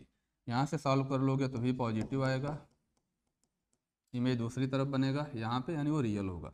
कंफर्म है कि फर्स्ट केस में इमेज रियल। दूसरे केस में आ जाओ, कॉन्केव लेंस ले लेते हैं। ये कॉन्केव लेंस ले लिया बच्चे, और यहाँ पे लाइट रेज फिर से वही कहानी ऐसे आ रही है। अगर लेंस नहीं होता तो पॉइंट P पे कन्वर्ज होती, और ये डिस्टेंस है 12 सेंटीमीटर। इसकी जो फोकल लेंथ है ये दे रखा है 16 सेंटीमीटर है। तब लेंस से रिफ्रैक्शन होगा, इमेज बनेगा। वो रियल या वर्चुअल देखना है तो उसकी पोजीशन देख लो, 1/v माइनस 1/u, u का काम करेगा 12 इक्वल टू 1/f। इसकी फोकल लेंथ नेगेटिव होती है तो -16, लेकिन 1/12 को राइट में ले जाएंगे तो 1/12 माइनस 1/16। भी अभी भी पॉजिटिव आ गया, दूसरी तरफ इमेज बन रहा है, यानी ये रियल होगा। तो दोनों केस में इमेज कैसा होगा, real. In both cases the images are real, ये आंसर होगा। तो 42 का आंसर बच्चे ए। अब आ जाओ नेक्स्ट क्वेश्चन पे 43 पे। एक स्फेरिकल कैपेसिटर है formed by two concentric metallic sphere. दो कंसेंट्रिक मेटेलिक स्फेयर हैं, एक स्फेयर ए दूसरा स्फेयर ए। करंट का फ्लो रेडियल हो रहा है ऐसे, ऐसे, चाहे इनवर्ट से आउटवर्ड्स या आउटवर्ड से इनवर्ट्स, जैसे भी ले लो, ठीक है ना। अगर रेडियल करंट है तो ड्यू टू रेडियल सिमेट्री किसी भी पॉइंट पे नेट मैग्नेटिक फील्ड क्या होगी, जीरो। क्योंकि अगर ऐसे करंट फ्लो कर रही है, मान लो इनवर्ट्स, आउटवर्ड्स लेके भी समझ सकते हो, जो भी सिचुएशन हो। तो ये दोनों वायर ऐसे हैं, तो किसी भी पॉइंट पे अगर फील्ड निकालोगे तो इस वायर की वजह से जितनी फील्ड होगी उतनी ही फील्ड इस वाले वायर की वजह से अपोजिट हो जाएगी। तो हर एक पॉइंट पे इक्वल एंड अपोजिट फील्ड आएगी, तो सिमेट्री की वजह से नेट मैग्नेटिक फील्ड जीरो होगी, प्रोड्यूस होगी ही नहीं। तो इसमें क्या लिखा है, no magnetic field will be produced. Answer होगा बच्चे डी। इसको सॉल्व नहीं करना था, ऐसे सोचना था। 44 if a cell of constant EMF produces the same amount of heat during the same time in two independent resistors R1 and R2। एक सेल ले लिया बच्चे, इसका EMF ले लिया E है, इंटरनल रेजिस्टेंस R है, ये एक्सटर्नल रेजिस्टेंस ले लिया कैपिटल R। ये पूरा सेल है, इस सेल की वजह से इसमें करंट फ्लो करेगी, करंट फ्लो करेगी तो इसमें पावर लॉस होगा। करंट कितनी ले ली, I कितना होगा, E अपॉन इस सर्किट का total resistance R plus small r। इस रेजिस्टेंस में जो पावर लॉस होगी P I square into R होगा, यानी I स्क्वायर का मतलब E upon R plus R का whole square into R. First case में R को R1 पुट करना, सेकेंड केस में R को R2 पुट करना, दोनों की पावर को इक्वेट कर देना, P1 इक्वल टू P2। तो हो जाएगा बच्चे E upon R1 plus R का whole square into R1 equal to E upon R2 plus R का होल स्क्वायर इंटू R2। इस इक्वेशन को सॉल्व कर लो, या R की वैल्यू आती है √R1 इंटू R2। ये तो बच्चों को रिजल्ट की तरह याद भी रहता है, √R1 into R2। D option में लिखा है, यही सही है। अब आते हैं बच्चे क्वेश्चन नंबर 45 पे। Next question, in the circuit Son charge पे कैपेसिटर, कैपेसिटर पे चार्ज पूछा है, चार्ज पे कैपेसिटर नहीं, कैपेसिटर पे चार्ज। ठीक है, तो यहाँ पे प्लस क्यों ले लो, तो यहाँ पे उतना ही माइनस होगा, जितना यहाँ माइनस उतना यहाँ पे प्लस, उतना ही यहाँ पे माइनस। क्लोज लूप में घूम जाओ, एक लाइन का क्वेश्चन है, इस पॉइंट का नाम दे दिया ए। ऐसे घूमते हैं, ए से चलना शुरू किया तो ए का पोटेंशियल भी ए, माइनस प्लस से माइनस जाओगे तो माइनस q/C1, फिर माइनस से प्लस गए तो प्लस E2, इस कैपेसिटर के लिए प्लस से माइनस आए तो माइनस q/C2, यहाँ पे प्लस से माइनस गए तो minus E1 equal to V। ये से ये गया, इसको सॉल्व करो, q/C1 q/C2 को राइट में भेज दो, q को कॉमन ले लेना, तो 1/C1 plus 1/C2 equal to आ गया E2 minus E1। Charge calculate कर लो, E2 minus C1, C1 C2/C1 plus C2। E1 minus C2 लिखा है, उससे क्या फ़र्क पड़ता, मैग्नीट्यूड चाहिए, E2 माइनस C1 या E1 माइनस C2, ठीक है, into C1 C2/C1 plus C2, ये आंसर होगा। तो सी आंसर होगा बच्चे इसका। अब आता है नेक्स्ट क्वेश्चन पे, 46 में दे रखा है स्टेशनरी हाइड्रोजन एटम है, emits photon corresponding to first line of Lyman series. Lyman series जो होती है n इक्वल टू 2 से n इक्वल टू 1 की वाली होगी, अगर फर्स्ट लाइन की बात करेंगे तो उसके करस्पॉन्डिंग जो वेवलेंथ होगी लेमडा, उसके लिए 1/λ इक्वल टू Z²R, हाइड्रोजन के लिए Z1 है इंटू R, 1/n1 स्क्वायर तो 1 का स्क्वायर, माइनस 1/n2 स्क्वायर तो 2 का स्क्वायर, तो 1 माइनस 1/4 3/4 होगा, तो आएगा 3R/4, 1/λ हो गया। अब अगर हाइड्रोजन एटम है, इससे फोटोन एमिट हुआ, तो फोटोन तो मोमेंटम लेके जाएगा h/λ, तो ये हाइड्रोजन एटम रिक्वायल होगा, इसके पास रिक्वायल वेलोसिटी आएगी ताकि मोमेंटम कंजर्व हो सके। इनिशियली सिस्टम रेस्ट में था, हाइड्रोजन एटम रेस्ट में था, तो उसका इनिशियल मोमेंटम 0 था, तो फाइनल भी 0 होना चाहिए। तो मोमेंटम कंजर्वेशन के चक्कर में अगर फोटोन इधर भागा कुछ मोमेंटम लेके, तो उतने मोमेंटम के साथ हाइड्रोजन एटम इधर भागेगा। हाइड्रोजन एटम का मास दे रखा है बच्चे m, तो इनिशियल मोमेंटम 0 है तो फाइनल भी 0 होगा। हाइड्रोजन एटम का इधर अगर प्लस लोगे तो फोटोन का माइनस होगा, तो m इंटू भी हाइड्रोजन एटम का हो गया, माइनस फोटोन का आएगा h/λ। तो यहाँ से सॉल्व करेंगे तो m इंटू भी किसके बराबर होगा, h/λ के। अब यहाँ पे 1/λ की वैल्यू पुट कर दो, 3R/4, ये हो जाएगा 3R/4 इंटू h। v पूछा m से डिवाइड कर देना, तो हाइड्रोजन एटम की वेलोसिटी हो जाएगी बच्चे 3RH अपॉन में आएगा 4m, ये आंसर होगा 3RH/4m, आंसर होगा बच्चे सी। हाई समझ में आ गई होंगी चीज़ें। अब आते हैं नेक्स्ट प्रॉब्लम पे, 47 पे। हीट इज एब्जॉर्ब्ड और evolve when the current flows in a conductor having a temperature gradient, this phenomena is known as Thomson effect के नाम से जाना जाता है। ये तो थ्योरेटिकल है, अभी ये इसमें मुझे कोई समझाना नहीं है, आपको पता होगा, थॉमसन इफेक्ट के नाम से जानते हैं, D answer. 48, identify the rank in order from the dimmest to the brightest. कौन सबसे डिम होगा, कौन सबसे ब्राइट होगा। तो देखो यार, जो वोल्टेज यहाँ पे है, सेम वोल्टेज इस बल्ब को भी मिलेगा, सेम वोल्टेज सी को भी मिलेगा, तो सी और डी दोनों को वोल्टेज सेम मिलेगा, तो दोनों की ब्राइटनेस सेम होगी, और ये मैक्सिमम होगी क्योंकि जो भी यहाँ वोल्टेज है सारा का सारा दोनों को मिल रहा है, तो दोनों ब्राइटेस्ट होंगे और दोनों की ब्राइटनेस सेम होगी। लेकिन जो ए और बी हैं, ये दोनों सीरीज में आ गए, दोनों आइडेंटिकल हैं, तो वोल्टेज हाफ ऑफ डिवाइड होगा, तो डी को भी वोल्टेज मिलेगा, सी को भी मिलेगा, लेकिन ए और बी को v/2 मिलेगा, वोल्टेज आधा आधा हो जाएगा। तो ए और बी को अभी भी सेम वोल्टेज मिल रहा है, आधा, लेकिन आधा आधा हो गया, तो ए और बी की ब्राइटनेस सेम होगी, लेकिन सी और डी से कम होगी। ए का वोल्टेज v/2, बी का वोल्टेज v/2, तो दोनों की ब्राइटनेस सेम, लेकिन इन दोनों का वोल्टेज सी और डी के वोल्टेज से कम है, तो सी और डी की ब्राइटनेस भी सेम, ए और बी की ब्राइटनेस भी सेम, लेकिन सी और डी की ब्राइटनेस ज़्यादा, ए और बी की कम, तो आंसर होगा डी। ए और बी की इक्वल, सी और डी की इक्वल, लेकिन सी और डी की ए और बी से ज़्यादा। 48 का आंसर होगा बच्चे डी। 49, ये भी इंफॉर्मेशन है, unit of magnetising field is ampere turn per metre, ये तो याद होना चाहिए आपको। Last year star undergoes a supernova explosion, just after the explosion the material left behind forms a uniform sphere of radius 8000 kilometre.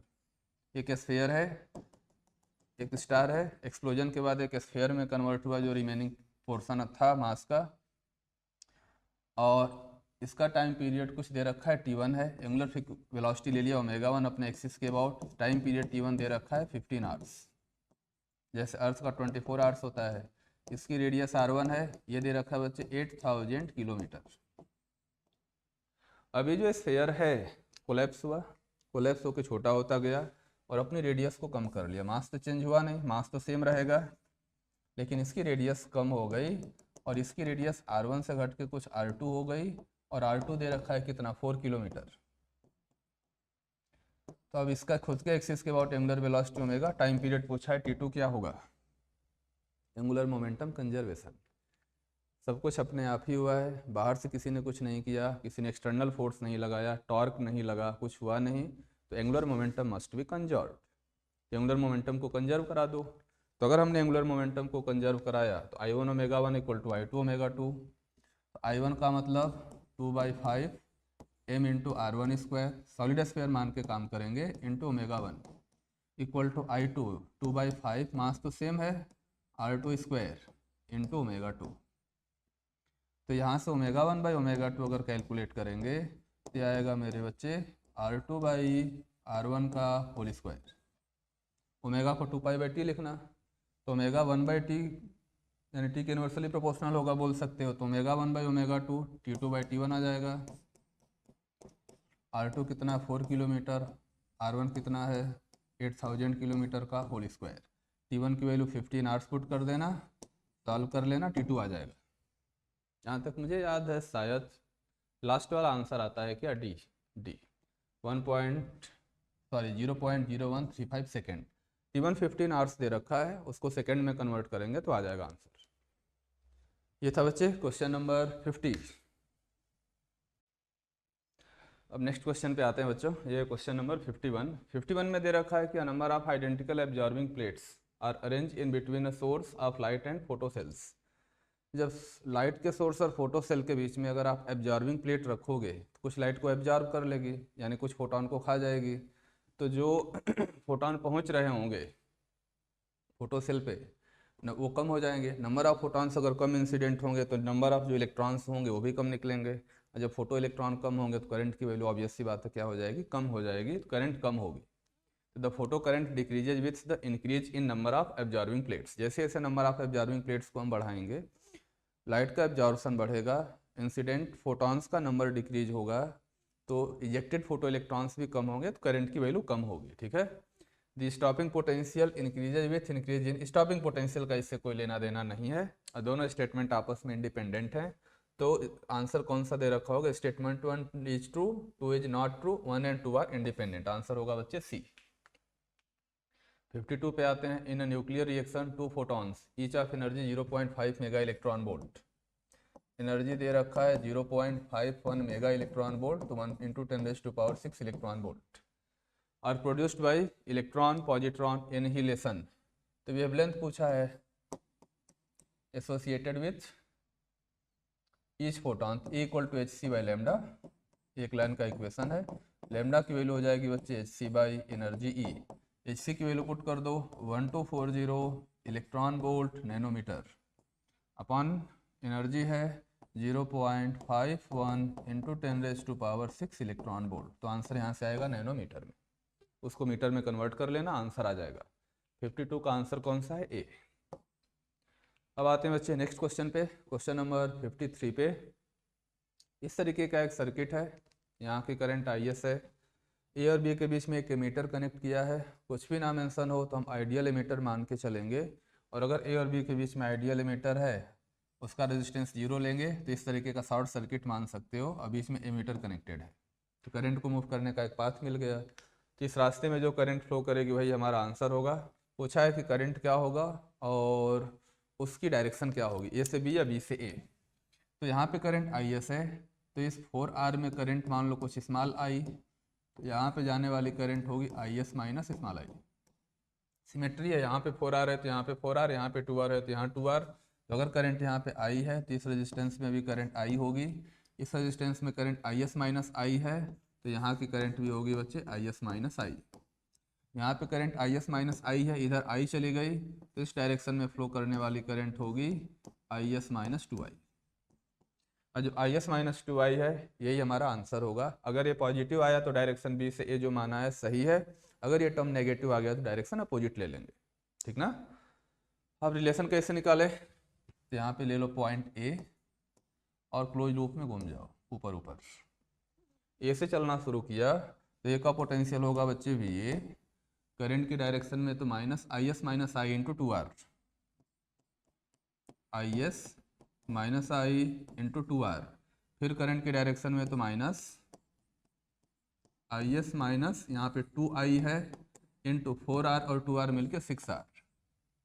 फिर यहाँ से ऊपर चले जाओ तो ए पे पहुँच जाएंगे तो करंट के अपोजिट जाएंगे तो प्लस होगा, आई इंटू रजिस्टेंस है फोर आर, चलते चलते पहुँच गए ए पे तो equal to V A, V A से वी ए गया।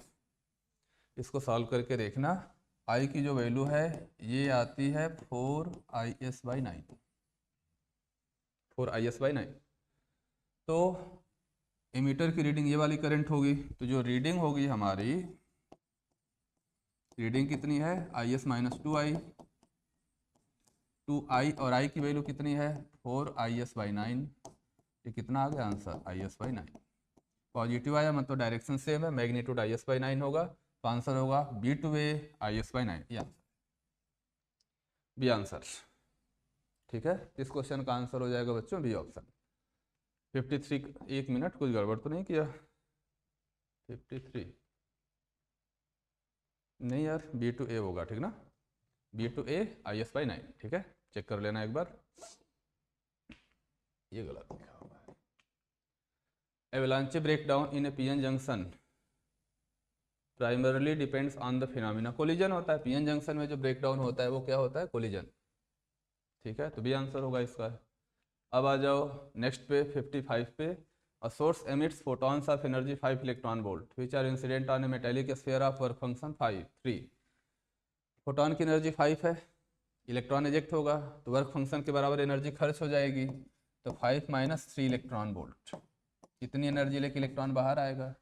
और उस एनर्जी को रोकने के लिए अब होगा कि इलेक्ट्रॉन बाहर आएगा तो स्फीयर पे चार्ज आएगा, इलेक्ट्रॉन नेगेटिव चार्ज लेके बाहर भागेगा तो स्फीयर पे चार्ज पॉजिटिव आएगा, और चार्ज पॉजिटिव आएगा स्फीयर पे तो स्फीयर का पोटेंशियल पॉजिटिव आएगा। तो स्फीयर का पोटेंशियल इतना हो जाए, उस पोटेंशियल की वजह से इलेक्ट्रॉन की जो एनर्जी आएगी इसके बराबर हो जाए, इलेक्ट्रॉन का स्फीयर से बाहर निकलना बंद हो जाएगा, इक्वल टू इलेक्ट्रॉन की एनर्जी होगी Q, इलेक्ट्रॉन का चार्ज E इंटू स्फीयर का पोटेंशियल VS। बस सॉल्व कर लो, आंसर आ गया। यह आ जाएगा बच्चे 2 electron volt equal two electron का चार्ज इंटू VS, E से ही गया तो स्फीयर के सरफेस का पोटेंशियल होगा 2 वोल्ट, ये हो जाएगा KQ/R, तो K की value 9 into 10⁻⁹ into Q upon sphere की रेडियस R दे रखा 8 into 10⁻³ metre equal to 2 volt. Solve कर लो, Q की वैल्यू आ जाएगी, वही हमारा आंसर होगा, ठीक ना। इसका आंसर क्या है बी, चेक कर लेना, बी आ जाएगा, कैलकुलेशन देख लेना बी। अब आते हैं बच्चे नेक्स्ट क्वेश्चन पे 56 पे, the DC component of current in output of half wave rectifier, आपको पता होगा I0/π होता है, तो इन्फॉर्मेटिव क्वेश्चन है, आंसर होगा बी I0/π। अब आते हैं 57 पे, in an experiment of photo electric effect slope of straight line between stopping potential and frequency, तो हमको पता है कि जो इलेक्ट्रॉन की मैक्सिमम पॉसिबल काइनेटिक एनर्जी होती है ये होती है बच्चे hν-W। KMax को लिखने का तरीका होता है E इंटू VS, VS है स्टॉपिंग पोटेंशियल, hν-W, यहाँ से स्टॉपिंग पोटेंशियल हो जाएगा h/E into new minus W/E। Graph अगर आप ड्रॉ करते हो, यहाँ पे ले लिया फ्रीक्वेंसी न्यू, यहाँ पे ले लिया स्टॉपिंग पोटेंशियल VS, ये y का काम करेगा, ये x का काम करेगा, ये स्लोप m होगा, ये इंटरसेप्ट होगा, ये लाइन कुछ ऐसी होगी, ये angle theta tan theta, slope का काम कौन करेगा h/E, तो स्लोप हो जाएगा बच्चे h/E, ये आंसर है। 57 का आंसर होगा C।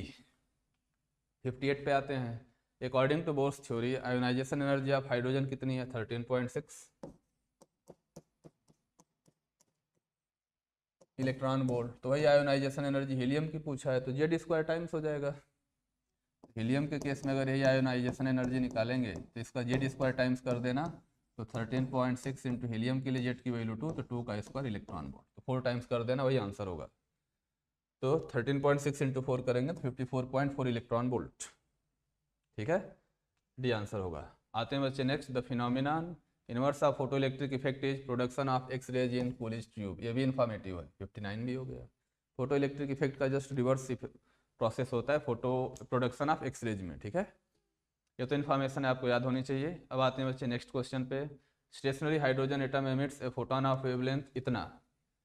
तो अगर एनर्जी निकालेंगे एच सी बाई लेमडा आएगा, एच सी की वैल्यू पुट कर देना 1240 electron volt nanometre upon lambda है 102 एंगस्ट्रॉम 0.5 नैनोमीटर।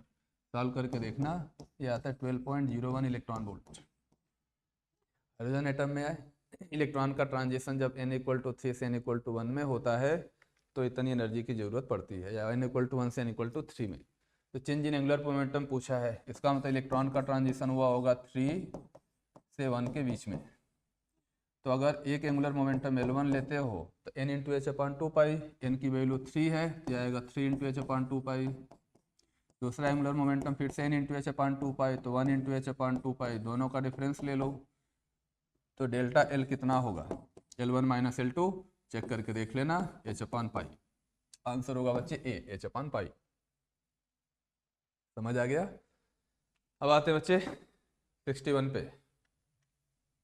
एक ब्लॉक है, इसका मास दे रखा m है, m का मतलब 10 kg, इसकी एफपीडी बनाओगे तो अगर यहाँ पे फोर्स F है तो उतना ही यहाँ पे टेंशन होगा F के बराबर। मास m 10 kg है तो ग्रेविटेशनल फोर्स लगेगा m × g, यानी 10 × g। g की वैल्यू 9.8 लोगे तो 98 न्यूटन आएगा। एक आंसर तो यही हो गया फर्स्ट वाला, tension in the rope is F के बराबर होगा। अब पूछा है एक इन्फॉर्मेशन और दे रखा, इनिशियली ब्लॉक रेस्ट में था तो t = 0 पे इसकी इनिशियल वेलोसिटी 0 थी। 1 सेकेंड बाद इसके पास मोमेंटम आया, मोमेंटम होता है बच्चे मास इंटू वेलोसिटी। तो 1 सेकेंड बाद मोमेंटम मालूम है तो मोमेंटम को मास से डिवाइड कर दो तो वेलोसिटी आ गई 0.2। तो इक्वेशन यूज कर लेना v = u + at। 1 सेकेंड बाद फाइनल वेलोसिटी 0.2 है, u की वैल्यू 0 है, प्लस a एक्सेलरेशन नहीं मालूम, इंटू टाइम 1 है, तो यहाँ से एक्सेलरेशन की वैल्यू आ जाएगी 0.2। और एक्सेलरेशन आ गया तो इतने टाइम में ज़रूरत पड़ेगी तो डिस्प्लेसमेंट भी निकाल सकते हो, s = ut + ½ at²। ut की वैल्यू 0 है, प्लस होगा हाफ, a की वैल्यू 0.2 इंटू टाइम है 1 का स्क्वायर, डिस्प्लेसमेंट आएगा 0.1 मीटर। ठीक है, तो अगर पूछे कि वर्क डन बाय ग्रेविटी बताओ ड्यूरिंग द प्रोसेस, mg नीचे डिस्प्लेसमेंट ऊपर, तो work done by gravity negative होगा और उसके अगेंस्ट काम करना होगा तो उतना ही पॉजिटिव करना होगा। तो नीचे 98 ऊपर 0.1, तो 98 × 0.1, ग्रेविटी का वर्क नेगेटिव आएगा लेकिन उसके अगेंस्ट वर्क निकालना है तो पॉजिटिव लेना पड़ेगा, तो आंसर होगा 9.8 जूल। तो work done by gravity 9.8 joule आएगा। टेंशन और उसका वर्क निकालना है तो टेंशन के लिए एक तो F के बराबर हो गया, दूसरा न्यूटन्स लॉ, एक्सेलरेशन A है, तो इक्वेशन होगा बच्चे T - mg यानी 98 = मास 10 इंटू एक्सेलरेशन 0.2। तो T कितना आ गया, 98 + 2 मिलके 100 न्यूटन। 100 न्यूटन होगा, 6 न्यूटन लिखा है, गलत है। और वर्क डन बाय टेंशन क्या होगा, टेंशन इंटू डिस्प्लेसमेंट, तो 100 × 0.1 यानी 10 जूल आएगा, 19.8 लिखा है तो ये भी गलत है। आंसर होगा मेरे बच्चे A एंड D आंसर होगा 61 का। अब आते हैं 62 पे। A ball of mass m0 m1 travels horizontally along the x axis. एक बॉल है, उसका मास m1 है, हॉरिजॉन्टल डायरेक्शन में ट्रेवल करती हुई जा रही है, वेलोसिटी v0। दूसरी बॉल m2 है, स्टेशनरी है, रेस्ट में, तो इसकी वेलोसिटी 0। कोलिजन हुआ, कोलिजन के बाद जो फर्स्ट वाली बॉल है इसकी वेलोसिटी हो गई v1x और इधर होगा v1y। ये मास m1, दूसरे वाले बॉल की जो वेलोसिटी है ये दे रखा है बच्चे v2x और इधर है v2y। तो रिलेशन पूछा है, मोमेंटम कंजर्व करा दो, एक बार x में एक बार y में। x डायरेक्शन में मोमेंटम कंजर्व कराएंगे तो इनिशियल मोमेंटम है m1 × v0 प्लस इसका 0, इसका final momentum m1 × v1x plus m2 × v2x। एक रिलेशन तो यही आ जाएगा। तो m1 into V not m1 into V one X plus m2 into V two X. Y में मोमेंटम कंजर्व कराओ, वाई में इनिशियल जीरो था तो वाई में फाइनल भी जीरो होगा, इनिशियल जीरो तो final m1 into V one Y plus m2 into V two Y. ये हो जाएगा बच्चे m1 into V one Y plus हो जाएगा m2 into V two Y, m1 into V one Y m2 into V two Y, C और D answer होगा। भाई समझ में आ गई होंगी चीज़ें। तो 62 का आंसर सी एंड डी। अब आते हैं बच्चे नेक्स्ट प्रॉब्लम पे। इन रियल गैस इन्फॉर्मेशन है the force of attraction between molecules depends upon the intermolecular distance. सही है, internal energy depends only on temperature, only नहीं, टेम्परेचर पे डिपेंड तो करती है लेकिन वॉल्यूम और प्रेशर पे भी डिपेंड करती है इंटरनल एनर्जी। तो आंसर होगा बच्चे ए, सी और डी। तो 63 का आंसर होगा ए, सी एंड डी। 64 नेक्स्ट क्वेश्चन पे आते हैं बच्चों। 64 इस क्वेश्चन में दे रखा है बच्चों ये एक पार्टिकल है, जब ऊपर हमने थ्रो किया तो एयर की वजह से उस पर एक रेजिस्टेंस फोर्स एक्ट करता है और हमको पता है कि resistance force direction of motion पे डिपेंड करेगा। तो हमने पार्टिकल को प्रोजेक्ट किया है वेलोसिटी u से, ऊपर जा रहा होगा तो mg भी नीचे, रेजिस्टेंस फोर्स भी नीचे, तो इसका एक्सेलरेशन a1 होगा। नेट फोर्स लगेगा बच्चे mg plus F upon mass, इसकी वैल्यू आ जाएगी g plus F by M. कुछ हाइट तक गया ऊपर, h हाइट तक गया, यहाँ पे इसकी वेलोसिटी 0 हुई, फिर अब यहाँ से नीचे आया, जब नीचे यहाँ पे पहुँचा तो यहाँ पे इसकी स्पीड भी हो चुकी थी, लेकिन जब नीचे आएगा तो रेजिस्टेंस फोर्स F ऊपर लगेगा। तो डाउनवर्ड्स मोशन में एक्सेलरेशन की वैल्यू आएगी mg नीचे, फोर्स ऊपर, तो mg minus F upon mass, तो g minus F by M हो जाएगा। इसको नाम दे दिया A2। बस अब इसको यूज करते हैं। एक बार ऊपर जाते समय थर्ड इक्वेशन यूज करो। तो थर्ड इक्वेशन हाईएस्ट पॉइंट पे वेलोसिटी 0, तो 0 का square, initial velocity u square minus 2a1 into H, h की वैल्यू क्या हो जाएगी u square by 2a1, a1 की वैल्यू पुट कर दो, फर्स्ट ऑप्शन आ गया। उसी तरीके से यहाँ से यहाँ तक ऊपर से नीचे जाते समय third equation final velocity v का स्क्वायर, इनिशियल वेलोसिटी 0 का square plus 2 times a2 into H, a2 से डिवाइड कर दो, तो h की वैल्यू आ जाएगी बच्चे v square by 2a2, a2 की value g minus F by M, तो b आंसर भी आ गया। अब जब थर्ड इक्वेशन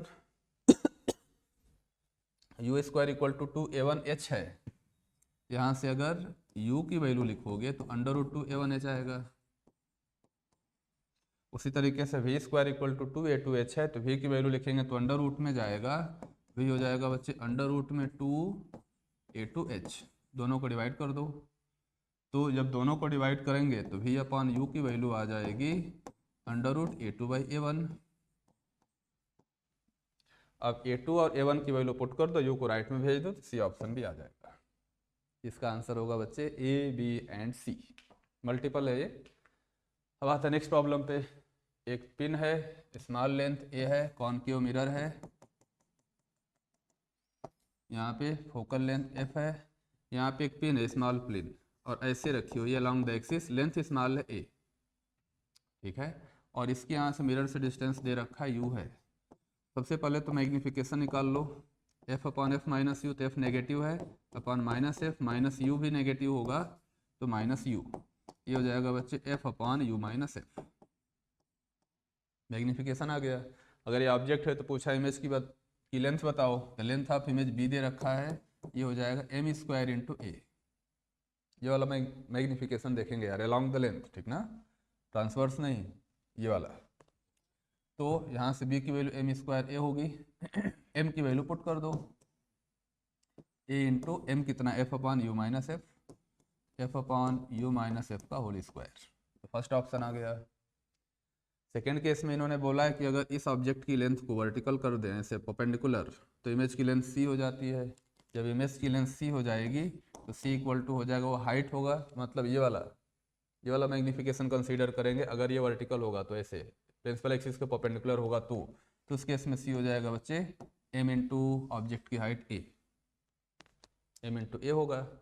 और यहाँ से अगर m की वैल्यू कैलकुलेट करते हो तो m इक्वल टू हो जाएगा रूट b बाई ए, इस m की वैल्यू यहाँ से पुट कर देना, ये हो जाएगा root B by A into A, तो सी इक्वल टू हो जाएगा रूट ए बी, ये भी सही हो गया। अब हमको पता है C equal to M into A है और B equal to M square into A है। बी है एम स्क्वायर इंटू ए और सी की वैल्यू है बच्चे एम इंटू ए, दोनों को डिवाइड कर दो। दोनों को डिवाइड करेंगे तो C by B equal to 1/m होगा और m की वैल्यू हमको पता है f upon U minus F ऊपर चला जाएगा तो c अपॉन बी आ जाएगा u minus F by F, तो c ऑप्शन भी आ गया। अब ऐसे रिलेट कर लेना यार, वैसे b और c में रिलेट करोगे तो थर्ड ऑप्शन लास्ट ऑप्शन भी आ जाएगा। इसके चारों ऑप्शन सही होंगे, ए बी सी डी, देख लेना। अब आते हैं बच्चे नेक्स्ट क्वेश्चन पे। A thin rod of length 10 centimetre is placed along the axis of concave mirror. यहाँ पे दे रखा है बच्चे कॉन्केव मिरर है, कॉन्केव मिरर का यहाँ सेंटर ऑफ कर्वेचर, यहाँ पे फोकस, रॉड की लेंथ 10 सेंटीमीटर है और इसका सेंटर ऑफ कर्वेचर जो दे रखा है फोकल लेंथ 30 है, तो सेंटर ऑफ कर्वेचर कहाँ पे होगा 60 पे, फोकल लेंथ 30 सेंटीमीटर है। तो रॉड के एक एंड का इमेज उसी एंड पे बनता है। सिचुएशन कुछ ऐसी होगी, ऐसी ये सिचुएशन है, रॉड का एक एंड सेंटर ऑफ कर्वेचर पे होगा तभी ऐसी सिचुएशन पॉसिबल है। In rod of length 10 centimetre is placed along the axis of a concave mirror of focal length 30 centimetre in such a way that the one end of the image coincide with one end of the object, one end of the image coincide with one end of the object, यानी इस and को centre of curvature पे रख दो तो इस and का image ये कोइंसाइड कर जाएगा। इस केस में लेंथ ऑफ इमेज पूछा है, तो अब इस सेंटर ऑफ कर्वेचर के करस्पॉन्डिंग मैग्निफिकेशन m1 1 होगा, इस एंड के करस्पॉन्डिंग मैग्निफिकेशन m2 कैलकुलेट कर लो। ये 10 सेंटीमीटर की डिस्टेंस है, तो जो m2 होगा f upon F minus U, F की वैल्यू -30 अपॉन एफ की वैल्यू -30 अपॉन इस एंड के लिए u की वैल्यू 60 और 10 मिल के 70, तो माइनस माइनस प्लस 70, यहाँ से m2 की वैल्यू आ जाएगी कितना -3/4, -3/4। तो जो बीटा होगा इसका मैग्नीट्यूड से मतलब होता है m1 इंटू m2, तो 1 इंटू 3/4 करोगे तो ये 3/4 आएगा। इमेज की लेंथ कितनी होगी 10 इंटू 3/4, 3/4.75 है, इंटू 10 करोगे तो 7.5 सेंटीमीटर ही आ गया। एक पॉसिबिलिटी ये भी है कि एंड सेंटर ऑफ कर्वेचर के लेफ्ट में ना हो करके राइट में हो, ऐसे हो, दूसरा एंड यहाँ पे हो। उसके केस में इस पॉइंट के करस्पॉन्डिंग जो m2 आएगा f upon F minus U, F की value -30 upon -30 minus U, 60 minus ये 10 है ऑब्जेक्ट की लेंथ, 40 होगा, 60 माइनस 10 50 बचेगा, प्लस 50 होगा, तो इसकी वैल्यू कितनी आ गई -3/5 हो गई। तो उस केस में लेंथ ऑफ इमेज निकालोगे तो ऑब्जेक्ट की लेंथ l इंटू बीटा कितना होगा m1 इंटू m2, ठीक है। तो लेंथ ऑब्जेक्ट की लेंथ कितनी है ये 10 सेंटीमीटर, ठीक है ना। एक बार चेक कर लेना, m equal to F upon F minus U, F की वैल्यू -30 अपॉन -30 माइनस यू, ये टोटल 60 है, ये 10 होगा, ये 50 बचेगा, 50 होगा, ठीक ना। और जब 50 हो गया तो ये हो जाएगा -3/5। उस केस में अगर बीटा निकालेंगे तो जो बीटा होगा m1 इंटू m2 होगा, m1 की वैल्यू 1 है, m2 की वैल्यू कितनी है -3/5, m1 इंटू m2 करेंगे तो ये 50 माइनस 30 20 होगा बेटा ना, 3/2 होगा। वही मैं कहूँ कुछ गड़बड़ हो रहा है, ठीक ना, 50 माइनस 30 20 होगा, गलत लिखा होता है, -3/2 होगा। लेंथ ऑफ इमेज क्या होगा, लेंथ ऑफ ऑब्जेक्ट 10 है into beta m1 into m2, तो 3/2 मैग्नीट्यूड से मतलब है, तो इंटू 3/2 30/2 15 मीटर हो जाएगा। एक केस में ऑब्जेक्ट की लेंथ, इमेज की लेंथ 7.5 है, इसकी लेंथ से छोटी है, एक केस में इसकी लेंथ इससे ज़्यादा है। एक पॉसिबिलिटी ये भी तो है जब लेंथ उसके बराबर हो जाए, इमेज की लेंथ ऑब्जेक्ट की लेंथ के बराबर हो जाए। पता है वो सिचुएशन कब बनेगी, जब सेंटर ऑफ कर्वेचर कुछ यहाँ पे होगा और ऑब्जेक्ट ऐसे रखी होगी, ये डिस्टेंस x होगी, रिमेनिंग डिस्टेंस 10 माइनस x होगी। मैग्निफिकेशन ऐसा हो जाए बीटा m1 इंटू m2 करके कि उसकी वैल्यू ऑब्जेक्ट और 1 हो जाए, तो ऑब्जेक्ट और इमेज दोनों की लेंथ इक्वल हो जाए। एक बार इमेज की लेंथ ज़्यादा है, एक पोजीशन के लिए इमेज की लेंथ कम है, तो बीच में जब लेंगे इस सिचुएशन में, तो एक सिचुएशन में ऑब्जेक्ट और इमेज दोनों की लेंथ सेम आएगी, तो 10 सेंटीमीटर भी पॉसिबल है। तो 15, 10 और 7.5 ये तीनों आंसर होंगे 66 के, ए सी डी। अब आते हैं बच्चे नेक्स्ट पे, मास ऑफ एन इलेक्ट्रॉन। इसको मुझे बताने की जरूरत नहीं, तुमको सब पता है, ठीक है। सीधे ये लिखा है MU में कन्वर्ट कर दो, मेगा इलेक्ट्रॉन वोल्ट में कन्वर्ट कर दो, जूल पर सी स्क्वायर में कन्वर्ट कर दो, सब तुमको पता है। ये भी इन्फॉर्मेटिव है। Select the correct statements out of the following about diffraction at n parallel slits. सब आंसर सही है। There are n-1 minima between each pair of principal maxima, there are n-2 secondary maxima between each pair of principal maxima, weights of principal maxima proportional to 1/n, intensity at the principal maxima inversely varies as n square। ये है सब पूरा derivation है, तुमको पता होगा ये। 68 के बाद 69, an electric dipole placed in a non uniform electric field.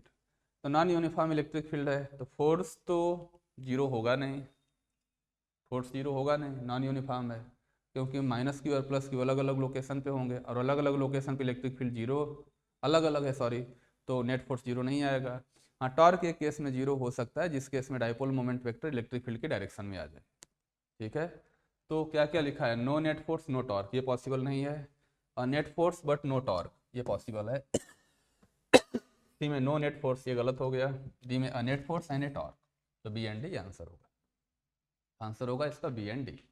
अब आते हैं लास्ट क्वेश्चन पे।